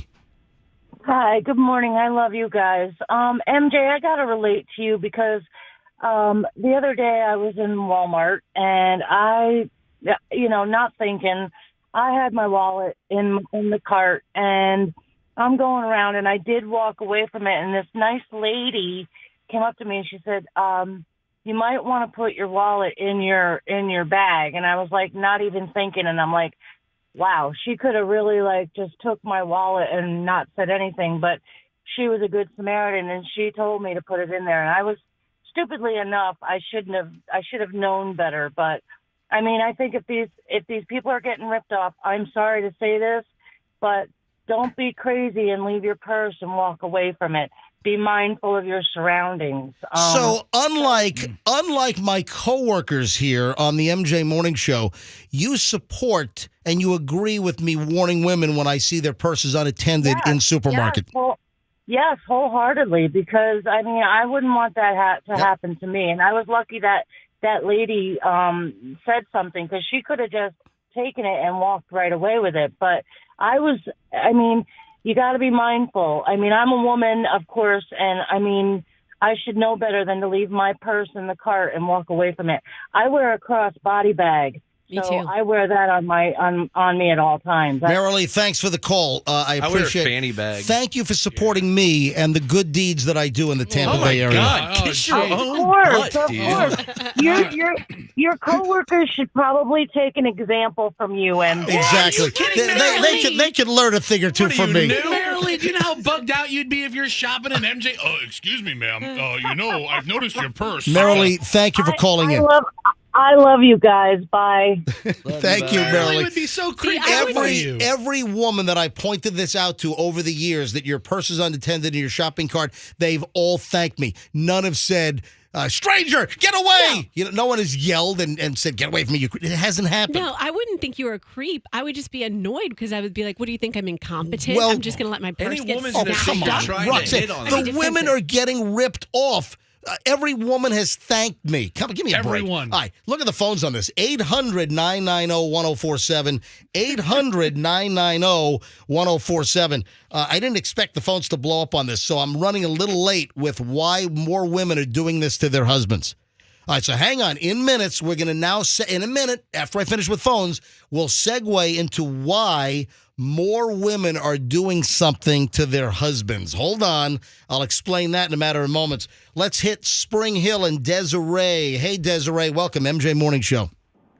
Good morning. How are you this morning? We are well. Go ahead, Desiree. So I just want to offer some advice for the ladies out there with their pocketbooks. I have fortunately never had my purse or wallet stolen, but I think one of the reasons why is because anytime I go into the store, I make sure that my pocketbook is zipped up, and then I take the straps that we normally would buckle our kids into the buggy, and I wrap that twice around the handles and click it. Wow. I mean, it only takes a second for somebody to reach into your purse, but it's going to take longer than that for them to unzip it, or if they try to grab it and it's buckled in. Good thinking. Thanks for the call, Desiree. Tammy's in Tampa.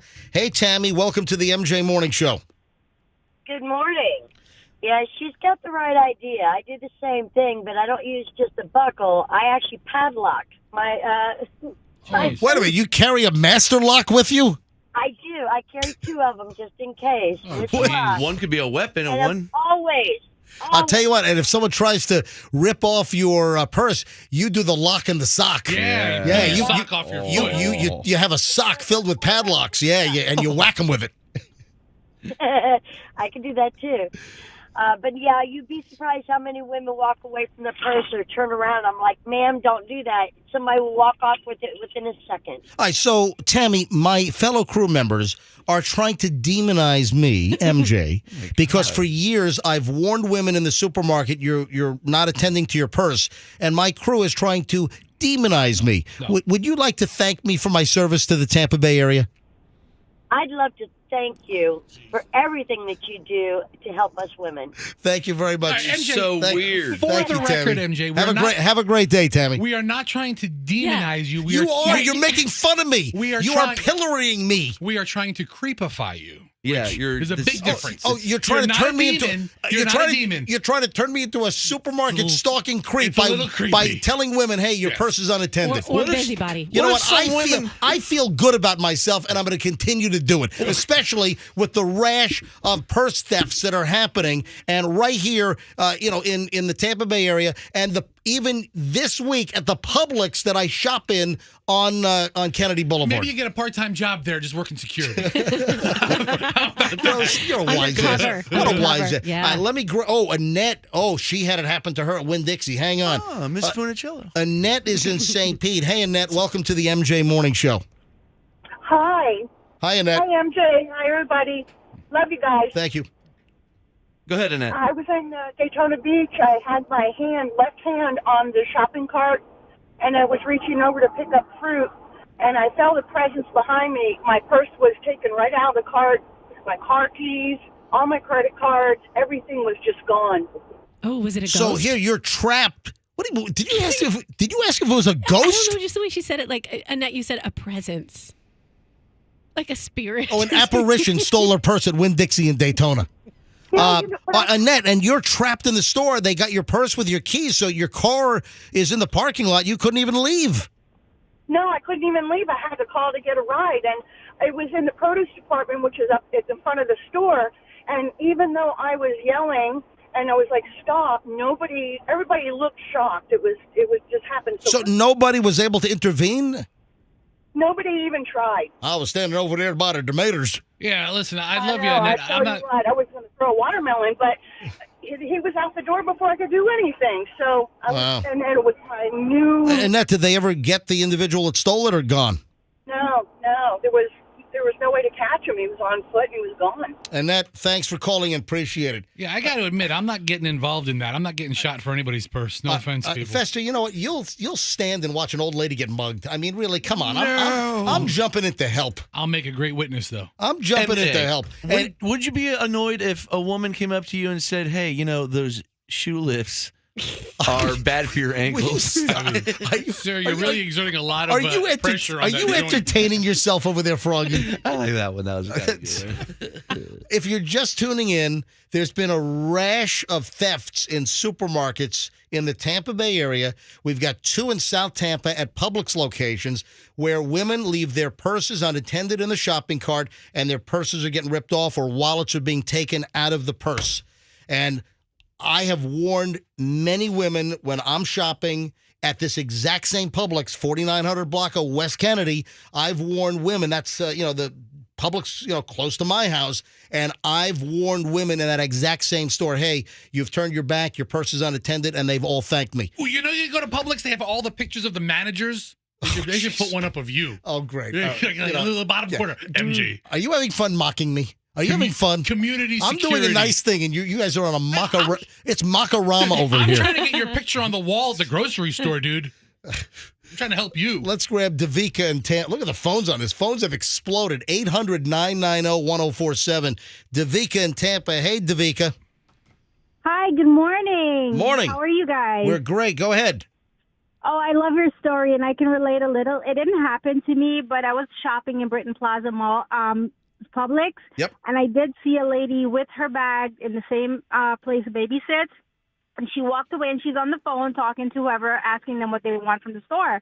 I was so tempted to tell her, ma'am, can you, take your bag with you in case somebody tried to grab it? But I was scared at the same time how she would react. But thank God nobody else was around her, and then she went back to her cart. But I see it all the time, women leaving their bags in there.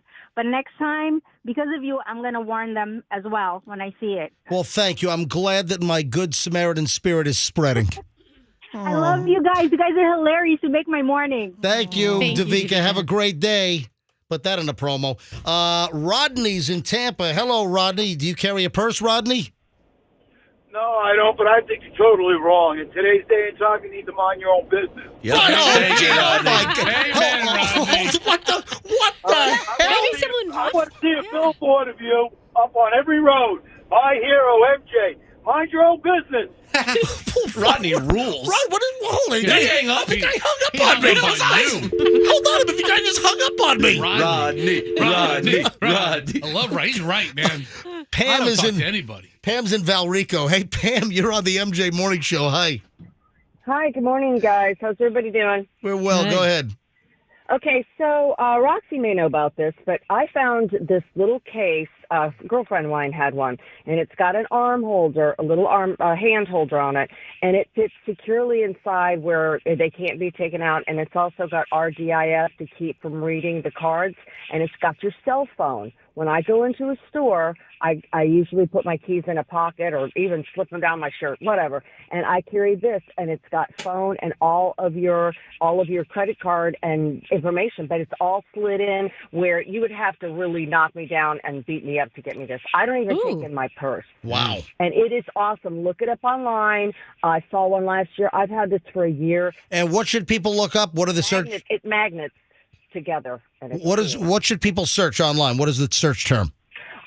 I had a magnetized phone case, and it opens up. But it is really cool. I right. have been using this for over a year, and no one can read through it too. So Yeah, so I mean, one of the things is where they can.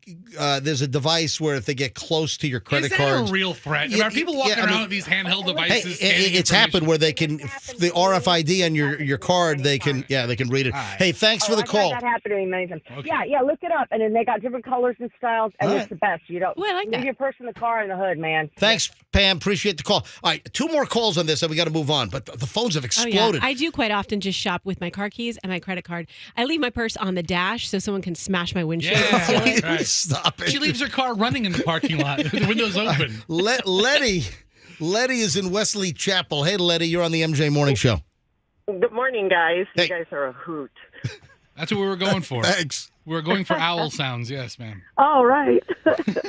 So I used to work at a local wholesale club over in Wesley Chapel, and an elderly lady was shopping, and 2 people, one distracted her while the other one stole her wallet from her purse. Yeah, that's one of the stories that we heard early on in taking these phone calls, that a woman was distracted by a guy trying to ask, hey, where can I find this? And while she was being distracted by suspect number 1, suspect number 2 reached in and grabbed her wallet or stole her purse.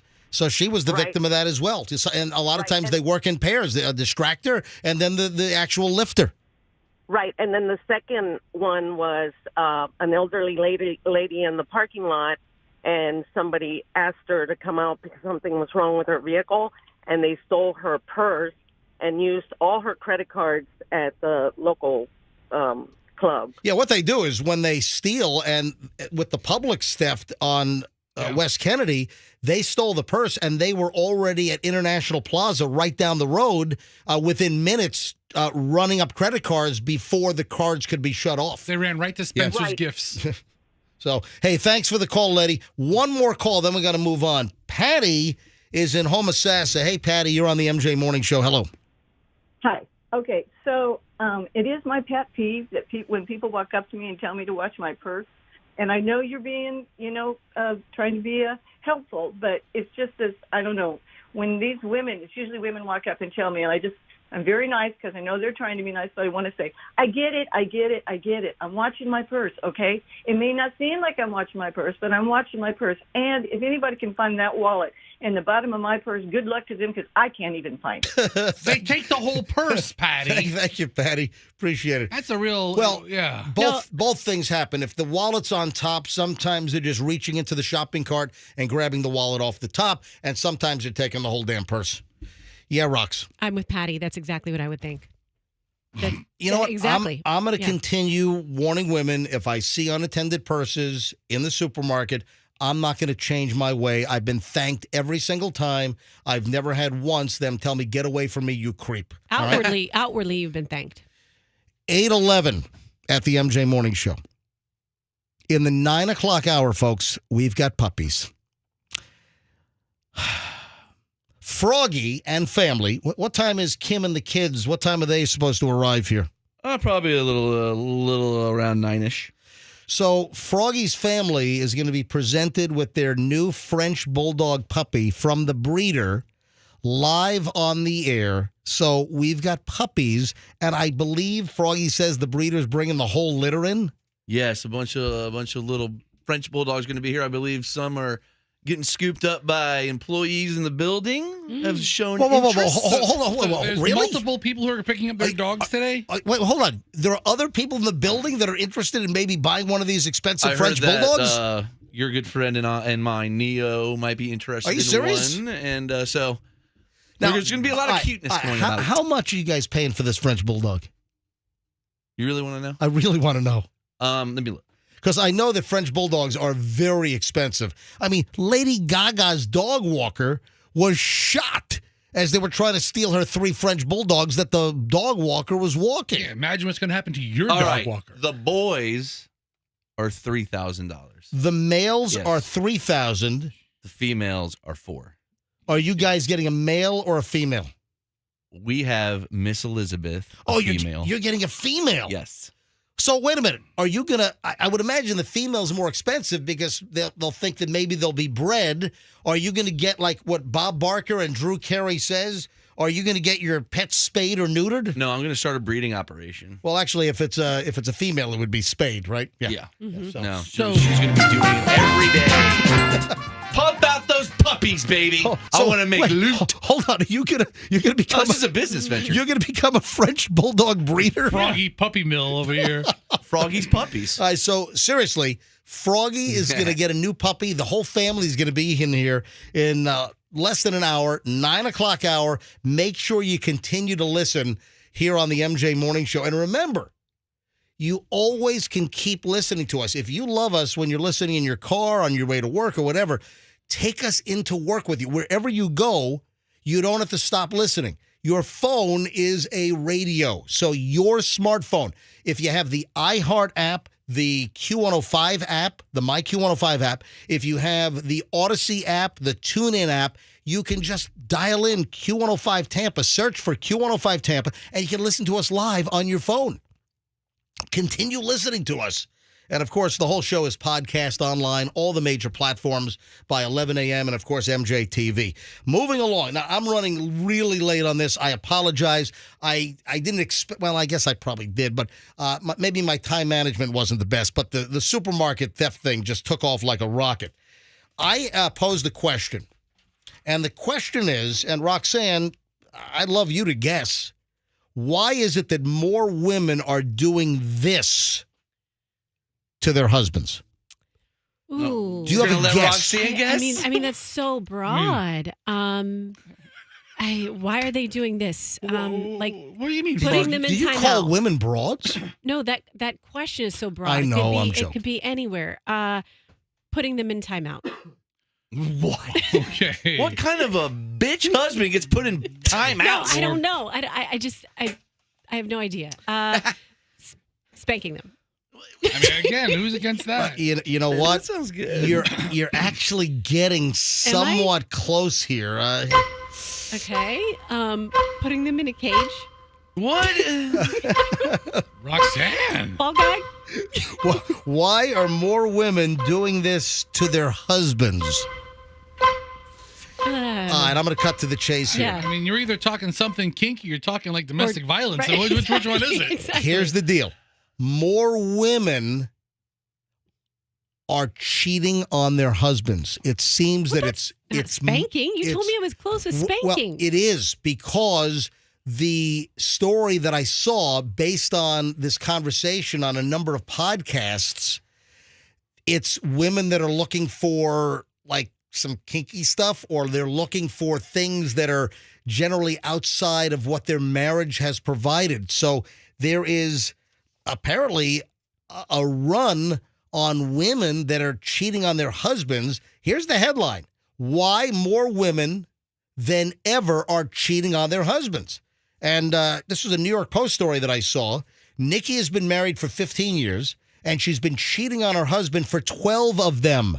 The mother of two, who is in her late 30s, keeps track of her potential paramours via a spreadsheet. She has an untraceable Google Voice number for communicating with her suitors and arranges rendezvous through WhatsApp. She generally juggles multiple sexual partners at a time and once had sex with 4 different men on the same day. Okay. And this is a bit much. Yeah, sounds extreme. She's like on the Mount Rushmore of cheating wives. I mean, Yeah, she's and- really high up there. Why is she keeping a spreadsheet for evidence to get busted? Well, to keep track of all the... I mean, listen, to me, it sounds like she's a nymphomaniac. Yeah, you know, like, that's what it sounds like. conquest. But listen, I don't know what kind of... I'm going to float this. I don't know what kind of phone response we're going to get. I don't know if we're going to get calls. But I guess the question is, women, if you want to call in, you can remain anonymous. Do we have any women that will admit to cheating on their husband? Is there an influx of this behavior? Or women, do you have friends? Do you know of friends or coworkers, women that are cheating on their husbands? And apparently the story, and this all emerged from a podcast. The podcast is called She Wants More. That's the whole podcast? The whole podcast is about cheating women? That's what it sounds like. Okay. Well, maybe the whole podcast is about she wants more. Like it could be she wants more freedom, more time. But like it's not about cheating necessarily. But it sounds like that's what it is. It sounds like she wants more sex or more stuff from her sex life than what she's getting in her actual marriage. Hey, listen, I'll give out the number here. I do not know if we're going to get calls on this, but are there women that are cheating on their husbands right now? Are there women listening who have friends or acquaintances or coworkers where you know that they're cheating on their husbands? And are there multiple guys? 800-990-1047, 800-990-1047. But the headline, why more women than ever are cheating on their husbands? And apparently the answer is that they're looking for some extra, bang for the buck outside of the marriage, which... Well, then why the hell are you married? Then, that's unfair to remain married if you're out playing around all over the place. All right, hold on a second. Let's become a swinger. The She Wants More podcast is only about having affairs. Yeah. Every episode. Right. Yep. Is everyone having an affair? The walk of shame. Can one partner give you everything? So Thank you for being a friend. It's all about cheating then. You think it's going to run its course, right? Yeah. I mean, I felt that way about true crime podcasts, and yet I still listen on episode 250. Right, let's go to phones. Let's see if anyone wants to share. Would you like to weigh in on apparently an influx, an increase on women cheating on their husbands? 800-990-1047. 800-990-1047. Like I said, I don't know if we're going to get flooded with calls on this. Andrew appears to be screaming. We'll see what we get. If you want to remain anonymous, that's fine. I couldn't shut the phones off on the whole supermarket wallet theft deal. So let's see what happens with this. I mean, I don't see a lot of women who are cheating wanting to call and have someone hear their voice and have them describe what they do. Do we have a voice change later? Yeah. Well, I tried to get that thing working in here, and it's not working very well. How about my advice would be if you have a story you want to share and it's yourself, just say it's not you, but it's your friend Kettle. Will you stop it with your dumb name Kettle, please? My name's Carol. Just stop it. It might be a little Latin, but it's Carol. All right. Anyway, I'll give us a second here to see, and Andrew's screening calls as we speak. So hang on, I'm gonna put a few. They're ringing, so I'm gonna put a few on hold. This might be a tough one. Yeah. So, but no, listen, he's screening calls. We'll see what happens here. Now, Roxanne, let me ask you a fair question. Fair question? What? A fair question? Yes. All right, here you go. As opposed to an unfair one? Roxanne, do you know any women? Do you have any friends who have or are cheating on their husbands? I don't have any friends who are currently cheating on their husbands. I'm sure I've known people in the past who have heard stories of. I'm trying to think of them coming to mind. Don't buffer it. Do you know? No, I'm not buffering. No, I don't know anyone right now who's cheating. So No. ever in your life, have you ever had a friend actively cheating on their husband, while you're at lunch? One of those baseball wives you used to hang out with? Yeah, one of those. He's the worst player. I'm going to go hook up with the shortstop. Macy's in South Tampa. Hey, Macy, welcome to the MJ Morning Show. Hi, thanks for having me. Pleasure. Go ahead. Oh, I just wanted to talk about how the fact that we're even discussing this is kind of a double standard. I mean, men cheat as well, but this wouldn't be a conversation that we would be having. No, listen, we've talked about that in the past. No, it's not. We don't avoid it. That's come up in the past as well. I know we've done content with that. It was just that this particular podcast seems to be showcasing, and again, the headline that I saw, why more women than ever are cheating on their husbands, and essentially they're trying to get more action for their personal satisfaction than they're getting from inside their relationship. Yeah, and I think at that point, that's one of those conversations that you should have with your spouse. I mean, if you're looking for more adventure in the bedroom, talk to your spouse. Maybe they can spice things up. I mean, I think that would be the best course of action, try to, communicate. I mean, that's what a marriage should be. It should be about communication. But listen, I just thought it was an interesting little subject that I saw, so I wanted to kind of float the balloon to see what happens. Macy, how old are you, by the way? 29. Are you married? I am not, but I work with lots of married people. I'm a social worker, so. Have you known people who have gone out on their husbands and they've, played the field with other guys while married? I do not. I do not know any women that have done that. All right. I know women that may flirt when they are out without their spouses, but no one that's ever cheated. Macy, thanks for listening and thanks for the call. It's like that movie, thank you. Diane Lane, Unfaithful. Hey, Laura wait, and Val, hold on one sec. Laura and Valrico, can you hold on a sec? Yep. All right, hold on. Roxanne Okay. wants to jump in. It took me a second, but I'm flipping through the files Yep. of my brain, and I know a story. A friend, I do not know these two women personally. Of course you don't. No, I don't. No, but it's a friend of mine. She told me the story. Right. And they started, getting together. They're good friends, and they started messing around with each other. The two women, right?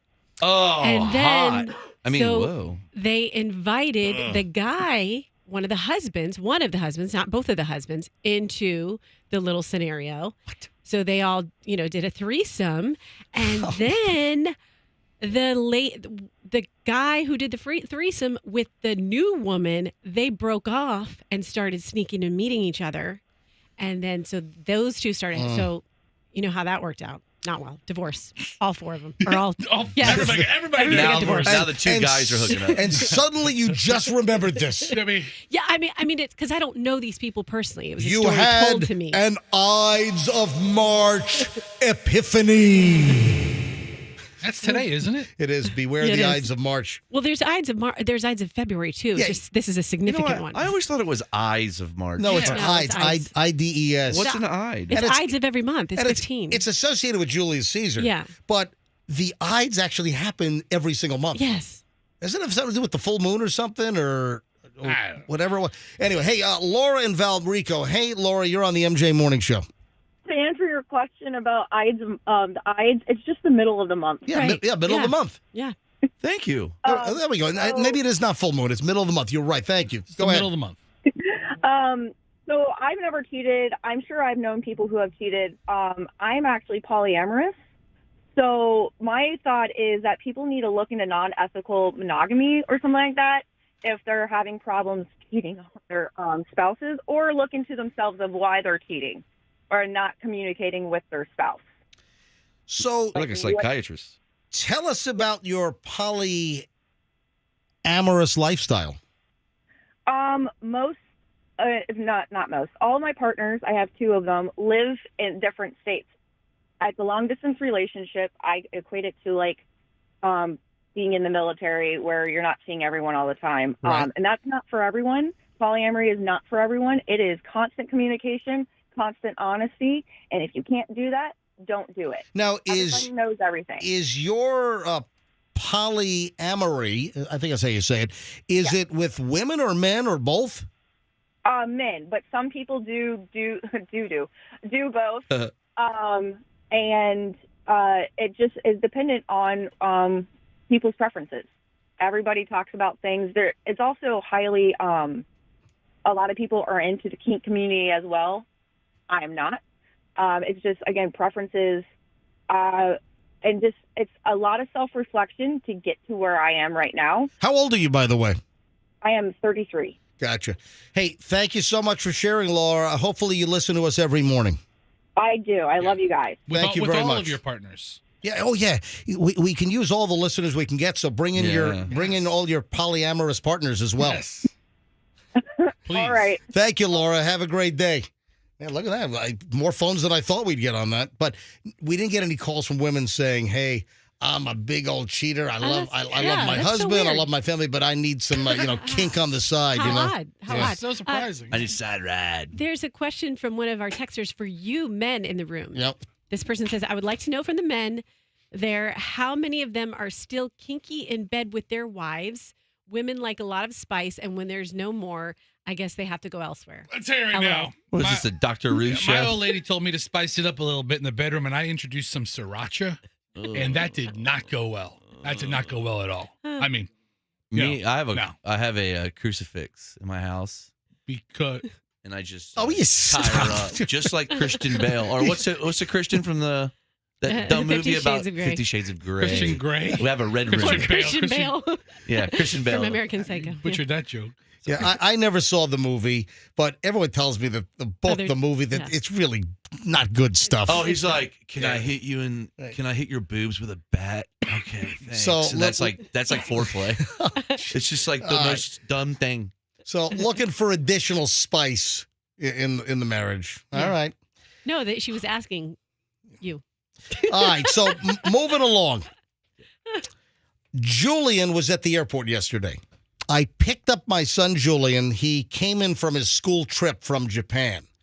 So Julian's home for a month. He's got like a month off from his boarding school. That's a hell of a spring break. It's a great spring break. And what they do a spring break trip.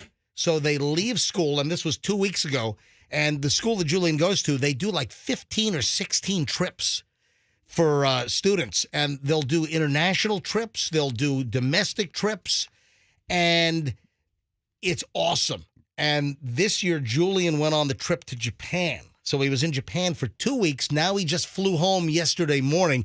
I literally left the morning show at 10 and went right to Tampa International Airport. And he was waiting at the Delta arrivals already with his luggage. Yeah, you did bug out of here quickly yesterday. I did. So I picked up Julian at the airport. What Julian told me, the reason why I'm bringing this up, Julian told me that Tampa International Airport was a madhouse. We're talking Tuesday morning at 10 a.m. Oh, let me see if I can get Julian on the phone. How is the J-Dog doing? Well, his sleep's all messed up because he was just 14 hours ahead for the last 2 weeks.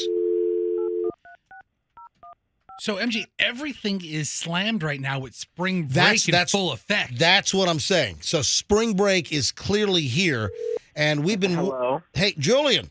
So I have to turn you down because I'm watching you on the TV down here. Hold Creepy. on. All right. So, Julian's got us on MJ TV in the living room, it sounds like. Julian, I have a movie pitch for you. I have a movie idea you can make. Hold on. Will you stop throwing this off? Hang on a minute. Later. So, Julian, you told me yesterday that Tampa International Airport was a zoo yesterday? Yeah, it was a zoo yesterday. All right, describe. What did you see there? And we're talking 10 a.m. on Tuesday morning.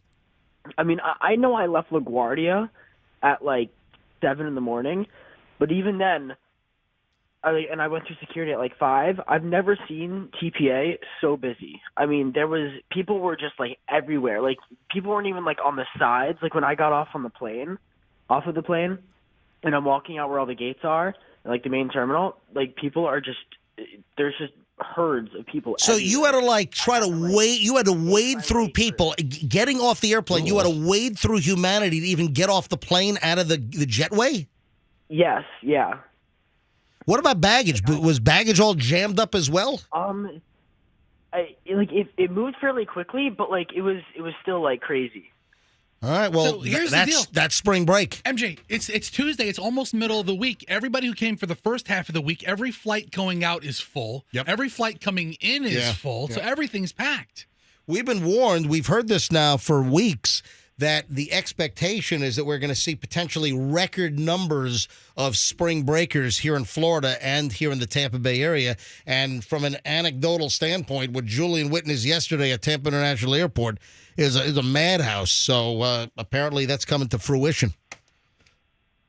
Okay. All right, Julian. And what do you want to ask Julian? Julian, I have an idea for a movie, a horror film. It's about a guy who gets eaten by his own armpit. What? That's the horror movie. Well, hold on. Well, you're pitching my kid. A guy is constantly fighting his own armpit from eating him. What do you think? Why doesn't he just wear his arm in a sling? And Sounds keep like his you arm got some laced weed. No, it sounds like. Remember, no. This is a great idea. It's like a 4-minute movie. No, the whole Seriously. movie is him fighting his armpit. Don't you get it? I mean, And then at the end of the movie, the armpit eats the entire body, and then it's just an armpit. So, what do you think? Froggy, you feel compelled to pitch my kid because Julian got into NYU Film School? Yeah, I want to call it Murder Pit. Stop it. Julian, just if you think about put it, a pin in it. We'll talk about it later. I'll give you an elevator pitch. if you look at a guy's armpit, they are kind of scary looking. It's kind of like a monster. Yes. I've seen some women armpits that look like monsters as well, especially in France. All right, Julian, I'll talk to you later. Okay, all right. You're saying Cocaine Bear could be great, but Monster Pit or Killer Pit? Hey, Julian, did you finish off the sticky rice and the poke tuna that I made last night? I was actually going to say something to you. I took about half of the sticky rice just now and like a little bit of the fish, and I just ate some. So you just made a Pokeball. Is there any left for me for lunch? Yeah, there's like there's half of the rice that was left from last night. We should probably make more rice from. All right, can we talk about your lunch plans later? Bye, Julie. Murder pit. I'm murdered. Yeah, let's talk murder pit. No, I made a great poke bowl for dinner last night. So I get these frozen blocks of sushi grade tuna, and then you cube it up. I throw it into a stainless steel bowl. I add some sriracha, some soy sauce, some shichimi, which is Japanese hot chili peppers, and add some sesame oil. Then stir that sucker up with the cubed tuna, and then I make authentic, real Japanese sticky rice in a zojirushi rice maker. Short grain sticky rice, a Koshi Hikari variety. Everybody just nod. Man, I'm making some poke bowls at home. Look, Julian is eating the poke bowl at 8:30 in the morning. I want to pokey my eye out. Let me guess, MJ. The best poke bowl in the world? Huh? To go with your cookies and your ice cream and what else? I don't know for sure, but I've had Japanese chefs quit. I like to cook and I like to make stuff at home. So you guys are going to mock me for that? You don't have to put it over like, You're going to mock me for everything around here today? Is that it? You have red hair and freckles, but you're not Bobby Flay, dude. I don't have red hair anymore. Oh, you don't? I always thought you did. No, my hair is it's brown. His beard used to be red. My beard used to come in a little. My beard was like red, brown. Now my beard is freaking gray. It was like a nice brindle dog coat. Did you have like really good tolerance for pain? Hey, speaking of dogs, we will have Froggy's puppy presentation coming up in about half an hour. So make sure you continue to listen because at 9 o'clock this morning, the breeder of French Bulldogs, where Kim and Froggy and the family decided to buy a French Bulldog puppy, they're coming to the radio station to present Froggy and family with their brand new 9-week-old female French Bulldog that we're going to reveal the name. Did we already reveal the name?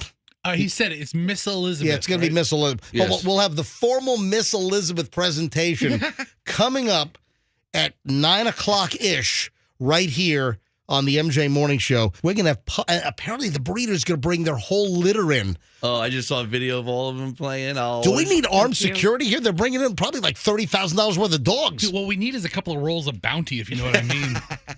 Yeah. Little bladder dogs walking through this place. I got a P365 they can use it. Did you name this dog after Randy Savage's old manager? Yes, Miss Elizabeth. It was named after her. Are you serious? Stupid. What are you talking about? Stupid. You're stupid, dumbass. Stupid. You named the dog Randy Savage. Froggy, calm down. Calm down, guys. Okay. 8:35 at the MJ Morning Show.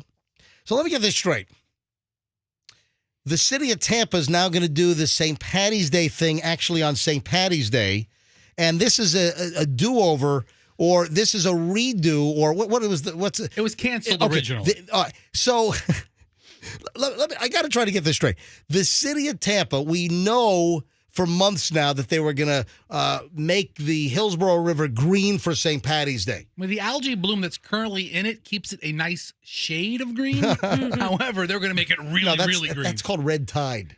Ugh. Yeah. Anyway, we got to talk about the seaweed blob as well. Yeah, that's coming to us. Yeah, well, maybe not. Hang on. And with all the spring breakers coming in and red tide, we'll discuss that in a second. But the Tampa River O'Green Fest was not scheduled for St. Paddy's Day. It was scheduled for the day after St. Paddy's Day. And now, because of expected inclement weather on Saturday, they're actually moving the St. Paddy's Day event to St. Paddy's Day, the day before on Friday. Wow, what a concept. Yeah. Think about sitting in your house and all of a sudden everything's green. I mean, put yourself in the fish's position. How awkward is that? Blah, blah, blah. What the hell's going on? Blah, blah, blah. What for? I mean, I don't like it. I don't like it. Are you advocating for the fish in the Hillsborough River? Yes. That it's unfair to turn their home green? Yes. What if you catch one of these fish a week later and the fillet is green? What if they wake up and they're like, it looks like a shamrock shake. Seriously. And he's like, I had a great night of fish sleep. Oh my God, why is everything green? Yeah. Eddie, Bobby, Billy. I want my grouper to look like a shamrock shake. Yeah, what is going on? Don't do it. No, but seriously, the city of Tampa, because the weather's supposed to be nasty on Saturday. I think it's supposed to rain like 100%, 90% chance of rain. So the city of Tampa moved the turning of the Hillsborough River downtown green. They changed it to Friday instead of doing it on Saturday. I guess the rationale was that they wanted to do it on Saturday, the day after St. Patty's Day, because more people would be able to show up on the weekend versus on a Friday. So you do it the weekend before. Yeah, exactly. But also, how about doing St. Patty's Day stuff on St. Patty's Day? I'm glad I put up my Christmas tree the day after Christmas. That's what it equates to. I'm going to put my Christmas tree up in January. All right. So St. Patrick's Day falls on a weekday. Weekdays are tough to do a lot of things. So I understand doing it on a weekend, but you do it the weekend before. It should have been done 6 days ago. Yeah, not after. For real. It's You build anticlimactic. in anticipation. How long does the river stay green? I don't know. I think it's a few days, right? I mean, is it a few days or is it like a few hours? Because water flows. There's flow. Yeah, I mean, how long does Probably the river depends stay? on the currents. I have no idea. Does water flow? Is that how it works? I think it's in a river. It's not like a pond. Why don't they make a pond green? Just keep it there forever. I'm glad I'm not the only one who had to read that story a couple times to figure it out. Yeah.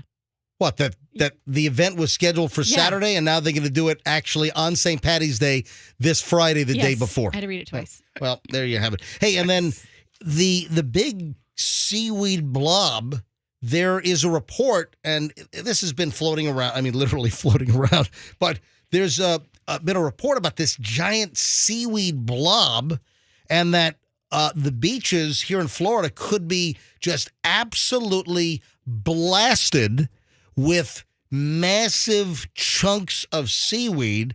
But now there's a report that we could be spared here in the Tampa Bay area. I saw this on Channel 8. Scientists warn that Florida beaches could soon be inundated with a blanket of seaweed spanning twice the width of the continental United States that's approaching the state. The seaweed is already impacting part of the Florida Keys. Researchers say the Tampa Bay area will be spared of the seaweed, which is good news as we're already dealing with red tide. Where is this blob now? It's sitting right in front of me. Right? It's in the Atlantic. So yeah, it's called a sargassum, which sounds like a digestive disorder. And it stinks It's called a too. sargasm? Yeah, and it stinks. Oh, excuse me. I got a sargasm here. Gross. Come on, Fester. Sargasm. Not a good gasm. Every year there's a cycle in the Atlantic Ocean, but in the past few years on average, we have seen more sargassum, said Dr. Chuan Min Hu, a professor of oceanography at the University of South Florida, USF. Dr. Who? How fast does this sargasm happen? Like within minutes. What if you can't sargasm? I mean, you guys. That's usually what you want. What if you fake your sargasm? Hey, listen, I got to tell you guys, I had the first gasm joke. You just didn't hear me. You didn't respond. Roxanne. I said it before all you We guys. said it, but then we made jokes about it. You didn't make a joke about it. You just said saying the word isn't the joke. The joke No, is the joke, what I said God. is, I don't want to have that kind of gasm. I don't want to have a sargasm. I don't get that. It was sarcasm. We have a thank you. Oh. We have a thank you to the MJ Morning Show. Roxanne, I think you were the one that mentioned this. We got an email, and this showed up. This was sent, I guess, do we have some kind of like a general mailbox on our website for the radio station? I think this went to some Q105 email address, and it was a thank you. Listen to this. Good evening, Roxanne. But it didn't go to our personal. Do you guys No, it check came to me. the personal emails that I set up for you guys? Do you guys check it? Not a year and a half. I checked it in April of 2021. Guys, this is not funny. I haven't checked it. Guys. I swear to God, not once. What is wrong with you? I think the email, all I get is porn stuff on it. Like, what did you hook me up with? Guys, Here's the thing. I so appreciate it, MJ, but the truth of the matter is there's so many ways for people to reach us. Yeah, I don't need an talk email to texters anymore. all day. I mean, I set up email for everyone at mjmorningshow.com. Listen, folks, oh, really? Take it back. Take back my email. I check I check my email every single day, multiple times. If anyone wants to ever email me, it's mj@mjmorningshow.com. MJ, and I set up Roxanne, Fester, Froggy, and apparently you guys don't even use the email. That's great. That's fantastic. That seemed like a good idea at the time. It is still a great idea. That was 2 phones ago for me. So listen to this. We got an email, apparently to Roxanne, that went to a general email box here at the radio station, and it said, "Good evening, Roxanne. We wanted to say thank you so much for giving us a shout out on your morning show yesterday morning. So many people have reached out to us outside of the store and stopped by thanks to your shout out and acknowledging that customer service is still a value in today's economy and consumer culture. We just wanted to thank you." And this is from Dania and Danny. "Best regards from Seedlings."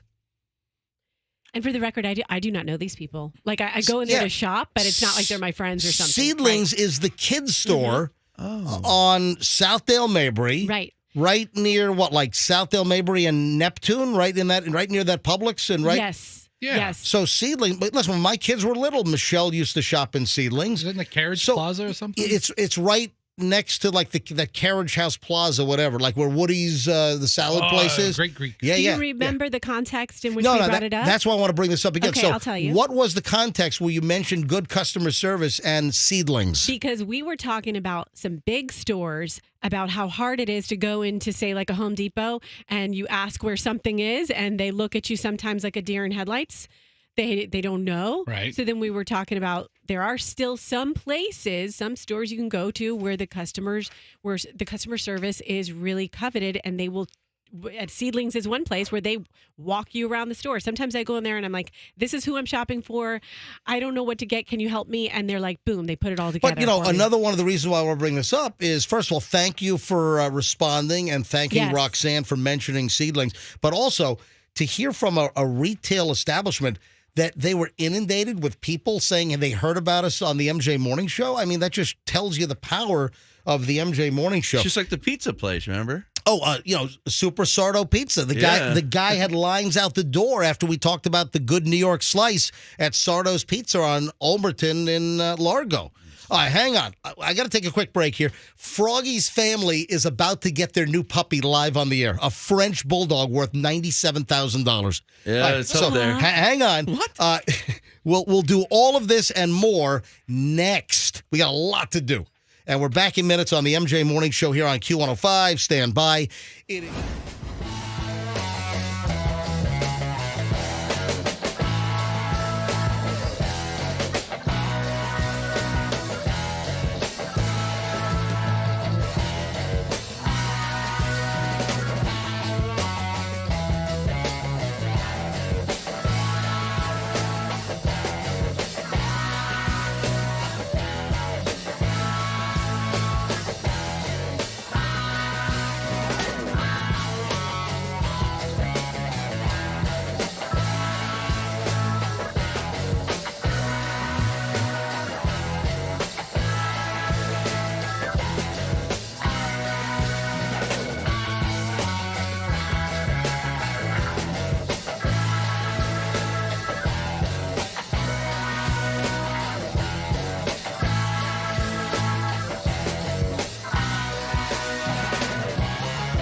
The MJ Morning Show. What's going on around here? So we got the breeders bringing in puppies. I just had Super Sardo walk in here with a whole bunch of pizzas. Look at this. Look at hey, grab microphone number 4 over there. All right, come on over here, Sardo. Come around between me and Roxanne. So Sardo's in the house. What's This up? is a party. Yeah, it was quite the busy day all of a sudden. It is. Thank you for coming. You got to grab there it. you go. Oh, grab Talking the that mic. thing. Hello. Good to see you, man. I don't know if I brought the Talking pizza. to you. I don't know if I brought the pizza for you or the poodles. Who's Well, eating? they're French bulldogs. Oh, French bulldogs. Yeah. Man, every time I come here, I mess it So up. how are My things bad. going over at Sardo's Pizza on Ulmerton? I'm afraid to tell you. Honestly, it's still going on. People are still coming by, and the best part about it is that they just. Well, I don't know if the best part for you, not for me. It's a little weird. They really, like, they worship you. It's amazing. No, seriously, it feels like, I don't know. So my son Julian goes to boarding school in Connecticut, and he's heard me talk about the good New York slice that you have at Sardo's Pizza in Largo.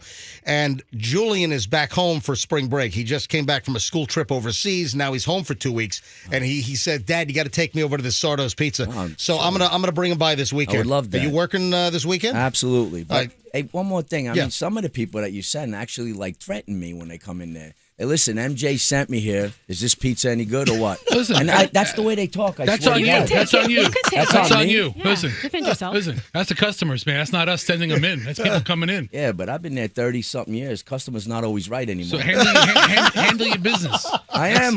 Wait, who's this guy yelling at me? Listen, over there? Sardo. He gets no pizza. You hear me? That's Fester. There's cannolis in there, fresh mozzarella pizza. There's nothing for whatever Uncle Fester. over Listen, here. I'll tell you Nothing. now, Sardo, this is the first time I got to meet Sardo. I'll either be your best friend or your worst enemy. Either way, we'll get along great. I don't mind that. So here, Santo Sardo. He was the one you were telling me was dying when we were there. I'm not dying anymore, dickhead. Fester.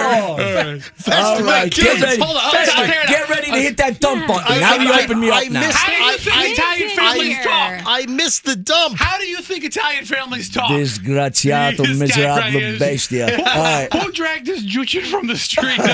Hey, speaking of that, by Yeah, the way, I yeah. hear you using my word chooch a lot, It's too. Froggy. Yeah, Froggy's using. It's you? I like the Froggy's chooch. using the word chooch. Who is this chooch No, over listen, here? my father used the word chooch to describe almost everybody. Exactly. And that's the ones I can say on the radio. But the correct definition of it is what? It's like an idiot, a stupid That's a person. chooch. Basically a donkey. Yeah, a donkey, a chooch. Yeah, there you go. jackass, Hey, yeah. Sardo, thanks. No, thank you very much. all right, Thank you. and, Thank you, everybody. I'm Thank bringing you. Julian by this weekend.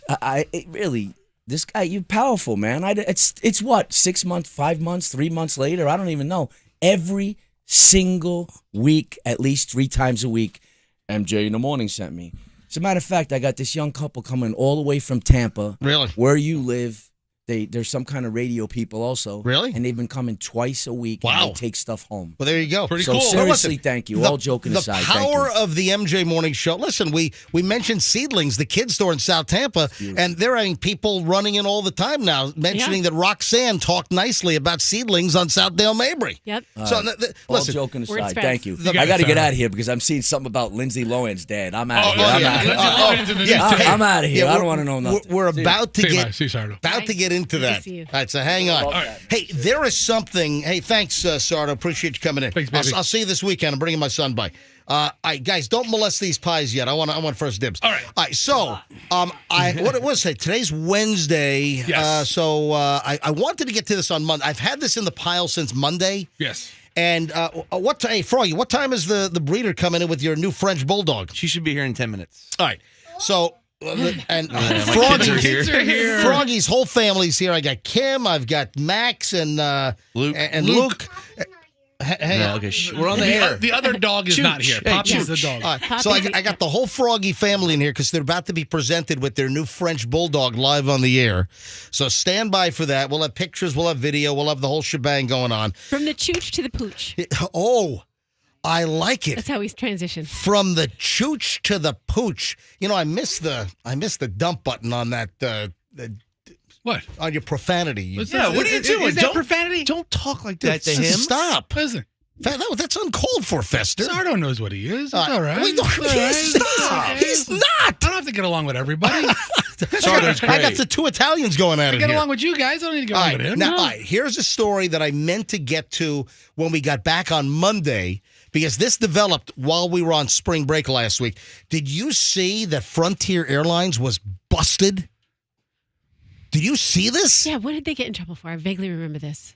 An airline staffer admitted, and the story broke, they get bonuses for making you pay extra for a bag that they claim doesn't fit into the bin at the gate. And what has precipitated the story to bubble up to the top is there have been a number of people that have taken pictures of their bag at the gate at the airport with Frontier Airlines, where their bag totally fits into the template with plenty of space, and they're being told, nope, sorry, that doesn't fit. We're going to have to check that, or it's $100 fee, because Spirit and Frontier, they get you for like a C note. They get you for like $100 if they have to check your bag at the gate. These ultra low cost airlines. So this is crazy. So Frontier Airlines is now under the microscope, under fire. It was revealed last week that employees get a $10 bonus every time they charge a passenger for oversized luggage fees. But the problem is there are videos and pictures that are surfacing where the bag that they got rejected totally fits. It totally goes into that metal box at the gate. And they're being called out and busted. People have posted videos and pictures. And there's one lady that had like this leather bag, and she's dropping it in, and it doesn't even touch the sides. And they try to tell her that it was oversized and they were going to charge her extra money. I mean, this is insane. That's like the story of restaurants that try to sell you booze and stuff like that. It's like almost... Doesn't sound... What are you saying? I don't understand what you're saying. They have a quota to meet, right? Oh, okay. I don't know if there's a quota. They said, listen, we're going to give you $10 for every person you charge $100 baggage fee to. You'd be racking everybody Exactly. up. Do you know how much money... If you're a gate agent for Frontier at all of the airports that they fly to around the country, can you imagine? But if it's obviously fits... Doesn't matter, sir. It doesn't matter. They have so much authority now. Yeah, exactly. They're like, the gate agents, man, they can ruin your life. Sir, only one of us have to catch a plane. Do you want to pay it or not? Listen to this. The whole incentive, the fact that Frontier Airlines workers were getting a bonus of $10 per oversized bag charge that they charge people at the gate, this came to light after Salt Lake City, Utah journalist Diana Villa went viral for filming herself and another passenger being told that their carry-on bags didn't meet the size requirements for a flight from Ronald Reagan Washington National Airport to Denver. And the series of videos has racked up now millions of views. And folks are saying that Frontier Airlines employees got a commission each time they charge for an oversized bag. And now the cat is out of the bag. And they're claiming that she heard from an unidentified Frontier Airlines flight attendant that it's a $10 bonus. So this puts an incentive on the gate agent to be uncustomer service friendly like. And I mean, this is problematic when you have bags that clearly fit the template and they're trying to, exert their power saying, nope, oversized, you pay the fee, you're not getting on the flight. Oh, you can't argue with the gate. I mean, this is problematic. This, provides for them to line their pockets, and it gives them the incentive to want to refuse people or to try to make a bag bigger than it is or a bag that fits. This is problematic when they have personal gain coming their way by messing with people's carry-on baggage. And in many cases, listen, there are people that have ridiculously sized bags that they try to bring on as carry-on.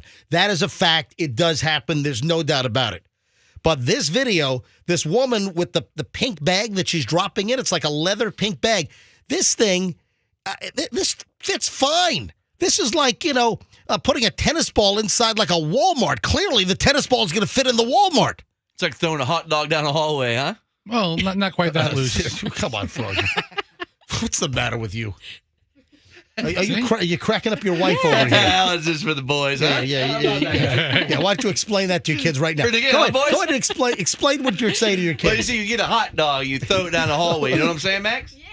And then the hallway's so big that it doesn't even matter. That makes sense. Yeah, see? All right. Hey, guys, come over here to your Uncle Fest. Let me tell you the other definition. All right, But I think this is an exposure. This is problematic, and I don't think this looks good for Frontier. How many people had bags that were legit, and they were charged for oversized carry-on baggage, and you had the gate agent make $10? That's not good. That is not a good look for Frontier Airlines. I'd rather grease the gate agent $15. Then they'll get you for that. They'll say, "Oh, thanks for the $15. Oh, you just bribed me? All right, you're not cutting your flight, and I'm keeping your money." Stupid. All right, what's the deal on the dog breeder? When's the dog breeder? Are we going to be on the air? She with it? is 5 minutes. All right, Actually, Four? 4 minutes All away. right, the dog breeder ought to be here within 4 minutes. So who's going to bring him up? I don't know. How are we going to do this? Well, give Kim your key card so she can. Well, Froggy can run out, or right? I guess maybe Froggy Well, can they run out. can make it all the way to the lobby now. I mean, the business hours, right? Yeah. Hey, guys, did you see that Lindsay Lohan is pregnant? Yeah, she's going to be a mom. And Paris Hilton is giving Lindsay Lohan parenting advice. Wow. See, it's come full circle. What is going on in this world? I've got Paris Hilton giving Lindsay Lohan parenting advice. Well, Paris just became a mom, right? Yeah, what does she know? Being a mom's hot. Let me tell you what I want to know. I want to know how quickly, once Lindsay Lohan has her baby, I want to know how quickly Lindsay Lohan is going to tell her child, when the child's old enough to comprehend, about her crazy grandfather that jumped out of the second floor of the Tahitian Inn on Southdale Mabry. Oh, man. Oh, that's your buddy. That's what, Dude, I got to say, I love Michael Lohan. He's the best. When Did he stared you- threaten to kill us? He was staring at you through a window, wanting to murder you. He came to the radio station. He came in the station. He came to the studio. Didn't he go around the side of the window of our studio? He wanted to kick your ass so bad. All right, folks, this is crazy. So the minute I saw the story that Paris Hilton is offering up parenting advice to Lindsay Lohan, who is pregnant, and what is Paris Hilton is 42? Lindsay Lohan's like 35 or something now? Yep. 35, 36. And she's pregnant. Yeah. And she's having a baby. And whenever I think of Lindsay Lohan, I can't not think of her father, Michael Lohan, who I think the way you pronounce it, I think it's Lohan. Isn't the real way to say it like Lohan? Who cares? Anyway, so Michael Lohan, he was staying at the Tahitian Inn in South Tampa back in, 2011. We pulled up the old story from the St. Pete Times. Listen to this. More than 20 journalists, this is from October 28th of 2011. More than 20 journalists spent much of Thursday waiting at Orient Road Jail for a man who's famous for being the father of a woman who's famous for being a Hollywood starlet turned incorrigible thief and drunk. Oh, my God. Michael, this is from the St. Pete Times. That's terrible. Michael Lohan, the estranged alcoholic father of Lindsay Lohan, lives in Fort Lauderdale, but recently he was visiting Hillsborough County. This week, he's been arrested twice. He's been in the hospital twice. He's been accused of beating up his one-time fiancée. He's allegedly violated a judge's order to leave her alone. And he's leapt from a third-floor hotel balcony into a thicket of tropical trees. I'm sorry, it wasn't second floor. He jumped out of the third-floor window from the Tahitian Inn on Southdale Mabry back in Lohans 2011. are known for being durable. They could take a fall. Is that nuts? And he was trying to flee police. Well, he saw the officers and he tried to escape. Yeah. And then you talked about it, and he wanted to throw you off a third floor balcony. Well, that's what happened. So we were talking about this, and then once he bonded out, he heard that we were talking. He came to the radio station, and we wouldn't let him in because we thought the guy was dangerous. We thought the guy was going to go berserk inside. So he walked around the side of the building, and he's pounding on our studio window. This is Lindsay Lohan's dad after he got out of jail, after he jumped out of the third floor window of the Tahitian Inn. Did he make it into the building? I don't think he made it in. No. No, he made it into the building he entered eventually the- because I remember turning around Do you and remember- going, do you remember- Lindsay Lohan's dad is staring at MJ. you right remember Oh, so he now." did get in? He was Remember in like this area. On the side of the building, there was like the smoker door by the newsroom. Yeah, I think Yeah, So yeah. that was the always smoker propped door. open. Like Did the they let him in there? It was always propped open for Oh, Don that- Richards that- to burn his heaters. Oh, that's right. So Yeah. he got into the building because the smoker door was open Right. in the FLA newsroom. Yeah. That's right. My God. You getting the dogs? Yeah. Go, All get 'em. right. So Froggy's going to run down the breeders here with their new French Bulldog, and we're about to have, I guess, a puppy parade here on the MJ Morning Show. Oh, man, this is exciting. It is. You know what I always think of when I think of Lindsay Lohan? What? Kuzmata boys, close your ears. Close your ears. I'm sorry. All the crotch shots. You know, of her getting out of the car and she's not supposed to. The paparazzi gets a Yeah. picture of That's her what and you she think does of first? that That's and Parent Trap. Okay, we can open our ears now. Good boys.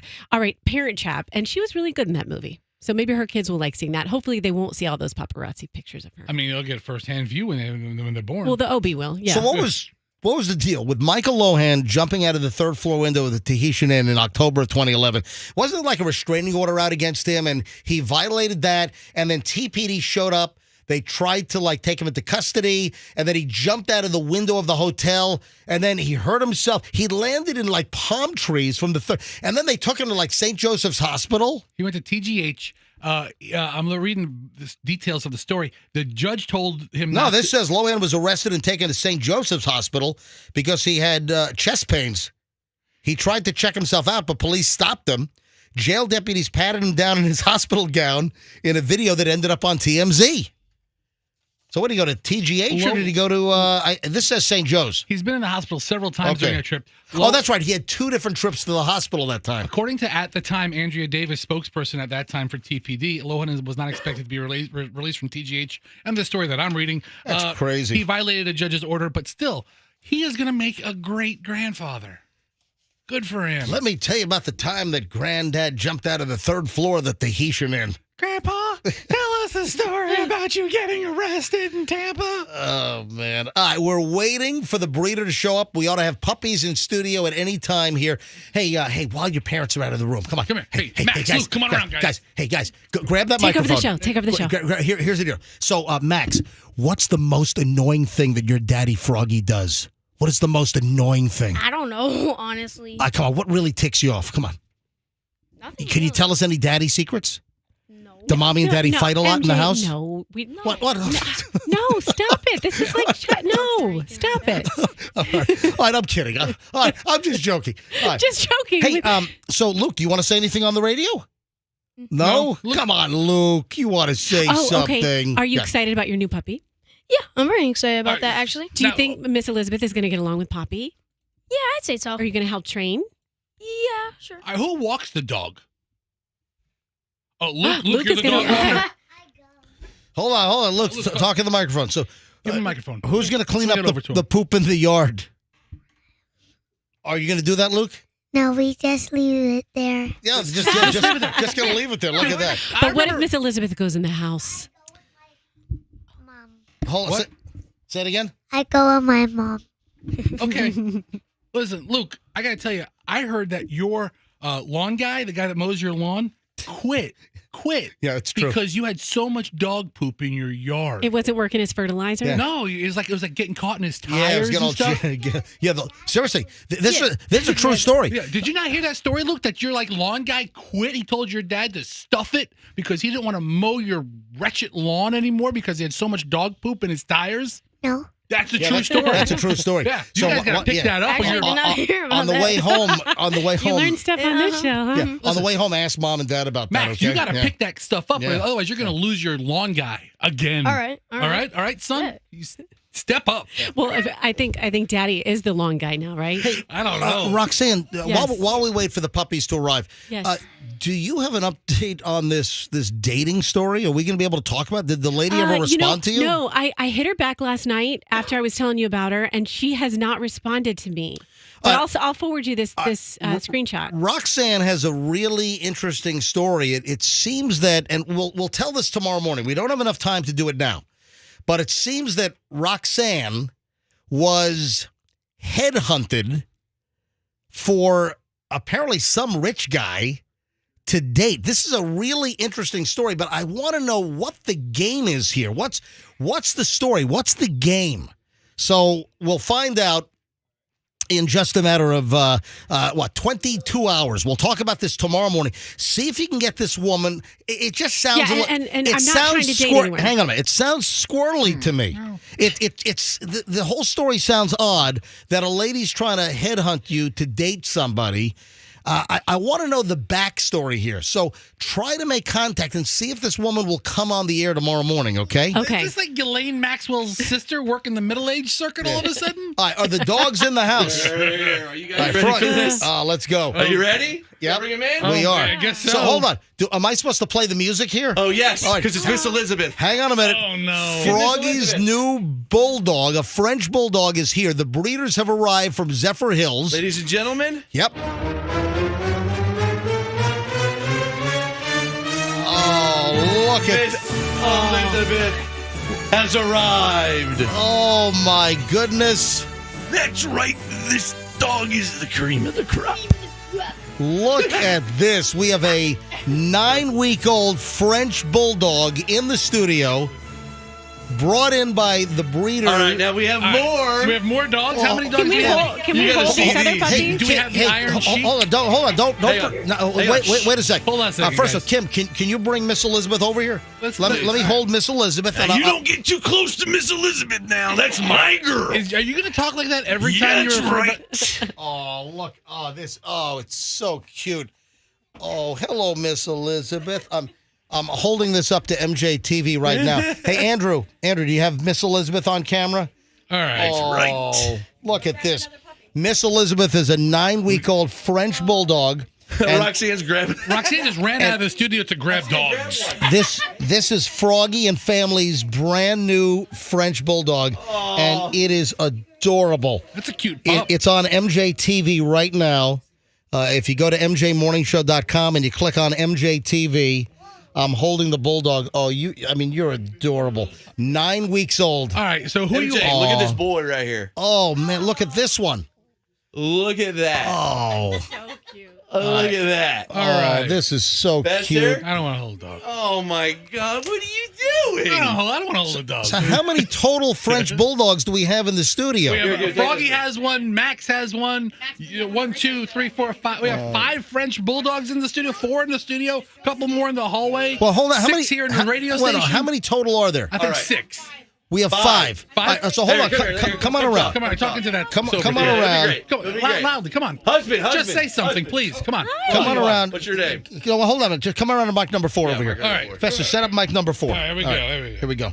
Oh, look at these. Kim, come on over here. Hi. Look at this. So, hey, take the shot over here. Look All at right. this. We've got 3 French bulldogs on MJ TV right now.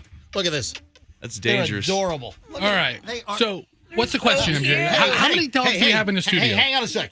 Hey, look at them puppies. Oh, hey, that's my wife, buddy. That makes me feel very uncomfortable. Sorry, Kim. HR? I think HR's here. She doesn't work HR here. is in the She's not studio. an employee. She's in the studio. She's Look not at an employee. look at them so puppies. doesn't count. All right. So you're the breeder. What's your name? My name is Guillermo Barrios, better known as Mo. Yes, hey, Mo. he's Mo. All right. So Mo, how long you guys been breeding these French bulldogs? Well, we just started. This was our first litter. Holy crap! Really? Yeah, absolutely. Wow. All right. So how much are these dogs? They range. They can go up in prices up to more than $10,000. All right. So hold on. The 5 dogs we have in the studio. What are the prices of these things? They're no more than $3,500. Okay. So these guys are no more than $3,500. Right. All right. So the males are a little less expensive than the females. Yeah, that's right. All right. And Froggy, why did you guys choose this one that I'm holding right here, Miss Elizabeth? Kid wanted a female, Right. and we have our other dog's a female, and Oh, look at these are adorable. So you guys are literally taking this home right now. Yeah, that's ours. Oh, this is so cute. MJ, you need another companion. Yeah, MJ. I've got 2 Jack Russell Terriers. Yeah, I'm aware. I'm a long time listener. Oh, you are? Absolutely. Yeah, we've got 2 4.5-year-old Jack Russell Terriers. Cool. I love this little boy. Well, Julian just came home, so That's right. He's looking for a partner. These are adorable. Hey, so obviously you know the Lady Gaga story. These are very desirable dogs, and there have been like dog nappings where we've had some stores locally where people went in and stole the French bulldogs out of the stores. Yes. Yeah. And then, of course, Lady Gaga's dog walker was shot out in L.A. because he was walking Lady Gaga's 3 French bulldogs, and he wouldn't give them up, and they shot the dude. I mean, luckily he survived. I did hear about that. Yeah. So that's why each one of these have a bodyguard. Yeah, for real. You got to be careful walking around these things. You're so cute. Oh, let me hold up Miss Elizabeth to the camera. Andrew, you got a good shot of Miss Elizabeth? Oh, hey, Miss Elizabeth, smile. You're on MJTV. Oh, is that Doug? Yeah. This guy knows everybody. There's Doug. Absolutely convince him and Derek Jeter to see if they want one. Yeah, for real. Roxanne, do you want a French bulldog? Roxanne, you don't have a dog. Come on. Your girls would love it. Should we get Dig Dug on the phone? He's right here. Doug. He's on now. Oh, come on. Doug is on FaceTime right now. Doug. Hold Doug up to you. Give me the phone. Give him to Doug. Give me the phone. Hang on. Hand it over here. Hand it over. I know. I got to turn the volume. Oh, hang on a minute. I'm gonna hold Dig Dug up to the camera. No. So Dig Dug's on FaceTime. Hey, Dig Dug, can you hear me? Yes, sir. All right. Roxanne wants a French bulldog. You in? Well, they're talking about getting 2. Can you get 2? Yeah. They want 2 of your French bulldogs. Is there a package price? Is there a package deal here? All right. Sounds like we need to make contact. There you go. All right, here, Rox, take your phone back. So, Thank hey, you. Let's just call him Dud. if you did not see, keep in mind, if you did not see the video of all these beautiful puppies in the studio, you can go back and watch MJTV. So if you're just listening on the radio, you can go to mjmorningshow.com later on, click on MJTV, and then click on today's show, and then you can fast forward the YouTube video up to, the 9 o'clock hour, and you can see these adorable puppies in studio. Anyway, guys, thanks for coming in. Thank you so much for having us. Really, I appreciate it so much. So, and if folks are interested in a French Bulldog from you guys, what's the deal?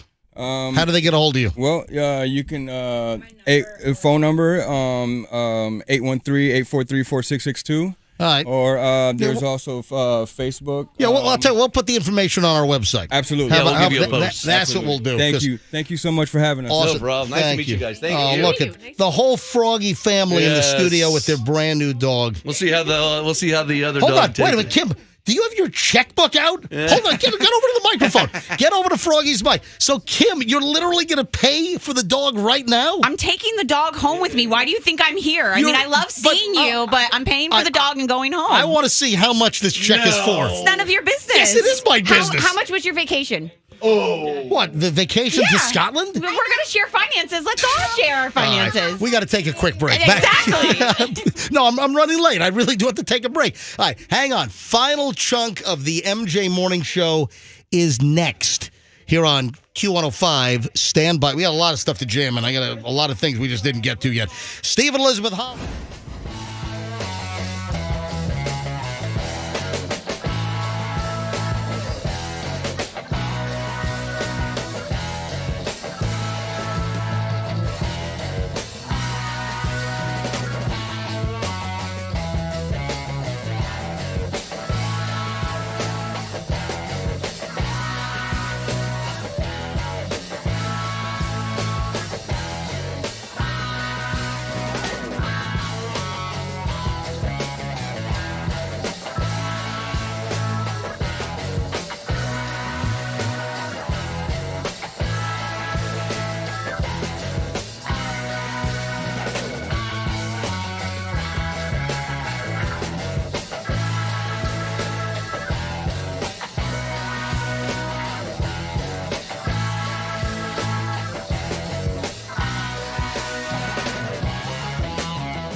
man, it's like pizza and puppies in here today. It's crazy. You know, Sardo brought Super Sardo's pizza by. We've got 5 French bulldogs in the studio here.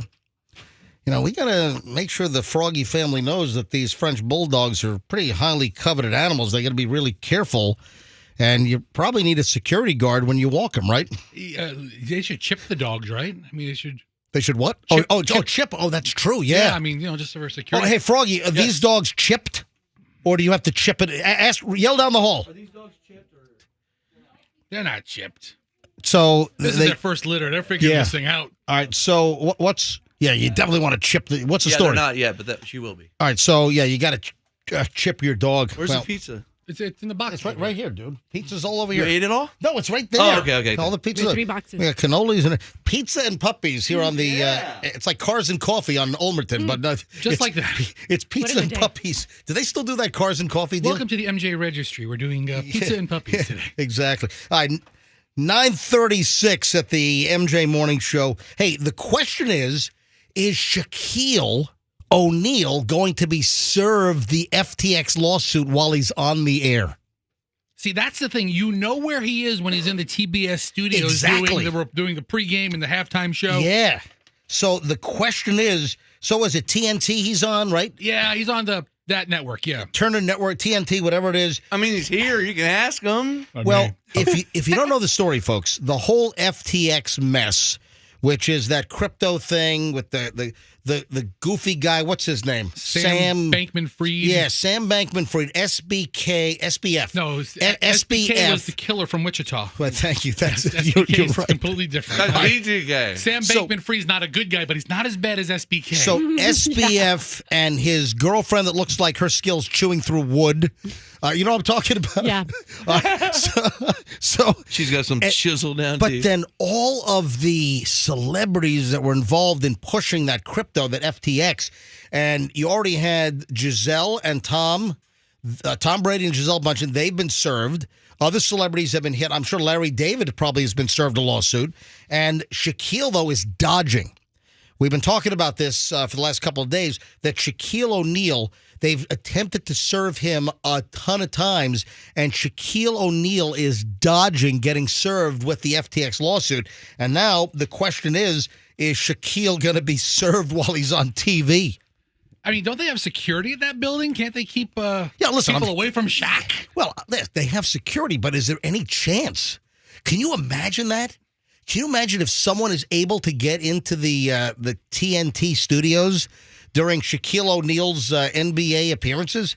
Can you imagine if he was actually served on the air, if a process server was able to get into the TV studio building, posing as like a production assistant or something, or somebody who works there, a food, whatever, and literally you find the studio and you serve him while he's on. He is deliberately and he is conscientiously avoiding and dodging being served with the lawsuit subpoena. I imagine he has a residence with, a gate or something where you just can't knock on his door.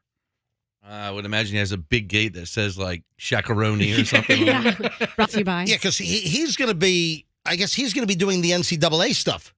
So he'll be taking, a little pause from the NBA, and are they going to be... Well, CBS Paramount has all of the rights to the Final Four, so they air all the games on their bevy of networks. Okay. So Shaq's going to be doing a lot of the commentating. So they know where he's going to be. It's just a matter of getting to him. Wow, that's incredible. I've only been served a couple of times, and MJ, do they Hold on. Have you been served? Oh, yeah, I've been served all kinds of lawsuits. Hold on. How many lawsuits have you been served? I don't... 1, 2... For what? Oh, don't get into it. One, the Ponzi scheme I was running. That's so 2, fraud. Oh. Wait, 3, what was I remember the fraud. Hold on a minute. What was the Ponzi scheme? I'm not going to get into it. I'm kidding.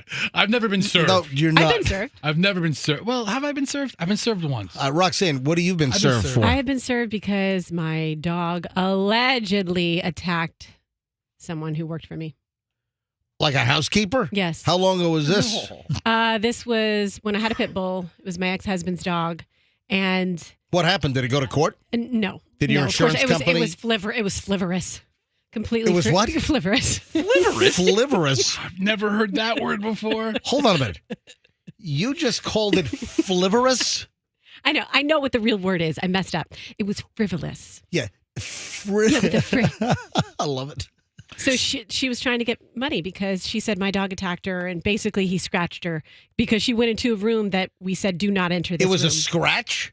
Luckily, pit bulls aren't known for attacking people. So, yeah, I mean, of all the dogs. Okay, what happened with the here's lawsuit? deal. Here's the deal. Was it success? Did she sue? Yes, she did sue. And after paying a defense attorney, it didn't happen. Did you settle out of court? No, we didn't settle. Oh, There's nothing to settle. So your defense attorney made it go away. Yes, exactly. Yeah, sometimes the guy with the better lawyer Ronnie wins. DiRigo. Yes. So my point was, MG, to get served, do they have to physically touch you and see you and physically be in contact with you? I think. Yeah. They can't just give it to your representative You've or something. you've been served. That's why sometimes people go in disguises and act like they're like, Girl Scout cookie. Yeah, you've seller. seen TV shows and movies where there's a big scene where the process server, you've been served. Yeah. You see it all the time in movies and TV shows. All the time. Listen, it's a plot line many times. Lots. Let me ask you a question. Yeah. Do you think that Gisele Bündchen is getting it on with the jiu-jitsu instructor? No, I'm sure they're living a very... They're just friends. Yeah. I'm sure when they've gotten in those positions that hasn't inspired any other behavior outside because there is a new photograph of Gisele Bündchen looking nice and tight and showing off a lot of her body, and she's walking again right next to this jiu-jitsu instructor. They're best friends. And they were spotted earlier this week on Monday. They were spotted again in Costa Rica, and the guy's name is Joaquim Valente. Is the jiu-jitsu instructor's name. A name like that, I'd sleep with him. That's my like God. that's like Rico Suave or something, isn't it? Tie me up, Joaquin. Oh. So there's a new bunch of photos of Gisele with this jiu-jitsu guy. And listen, they got to be doing it, right? Jiu-jitsu, there's a lot of intertwining. So maybe there's... Is there? Just a certain rub up here and there. Hey, Roxanne, on the celebrity front, I saw that Courtney Cox... Yeah. From Friends fame, that she's admitting now that she totally messed up with fillers. Yeah. Have you ever messed with fillers? Well, sometimes people call Botox filler. No, but I don't think it is. Puff you up? Yeah, when they actually put an actual a substance into your face. I'm actually getting Botox tomorrow. So you haven't messed with fillers? No. So what is she saying when Courtney Cox admits that she messed up with fillers and she calls it a domino effect? Is that where you get kind of sucked in and you keep just adding and before you know it, you look like the Elephant Man? Yeah, actually, it's funny. I was talking to one of my friends in Miami, and she said that she knows a lot of women who are getting filler removed from their face. She said she had a girlfriend who had so much of it, and she's like, she just took it all out. So then I'm thinking to myself, does that mean that your face just sags once you get that filler taken out? When I think of filler, I think of like collagen, and doesn't that ultimately get absorbed into your body? And that's why you have to. But are there some fillers that stay in there, like caulk? There are a bunch of different kinds, but it's supposed to eventually go away. Like it does. It's not really permanent. Filler is not permanent. Anyway, she's saying, "Hey, I made a mistake." And I guess you get caught up in a hamster wheel of all this filler crap.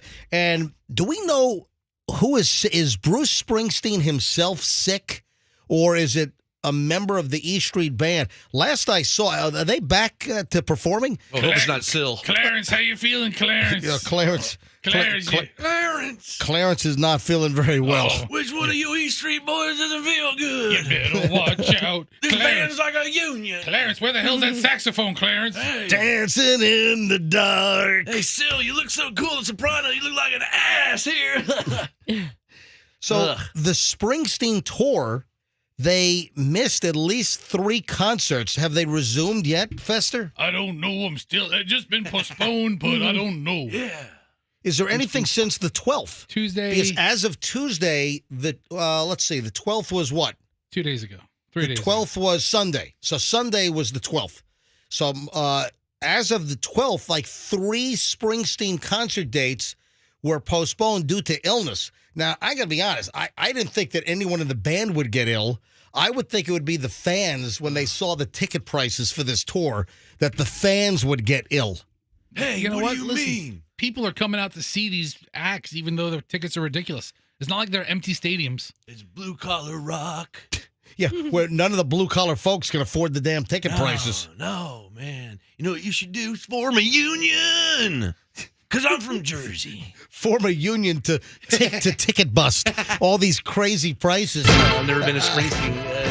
We got to get out of here. Later, guys. You know, it's been a crazy show today. Yes, crazy. It's been action-packed. It was. Pizza, puppies, all kinds of good stuff. Yeah. Here on the MJ Morning Show. I'm a good Samaritan. I do all kinds of nice things for the community. And you really do. Yeah, I really do.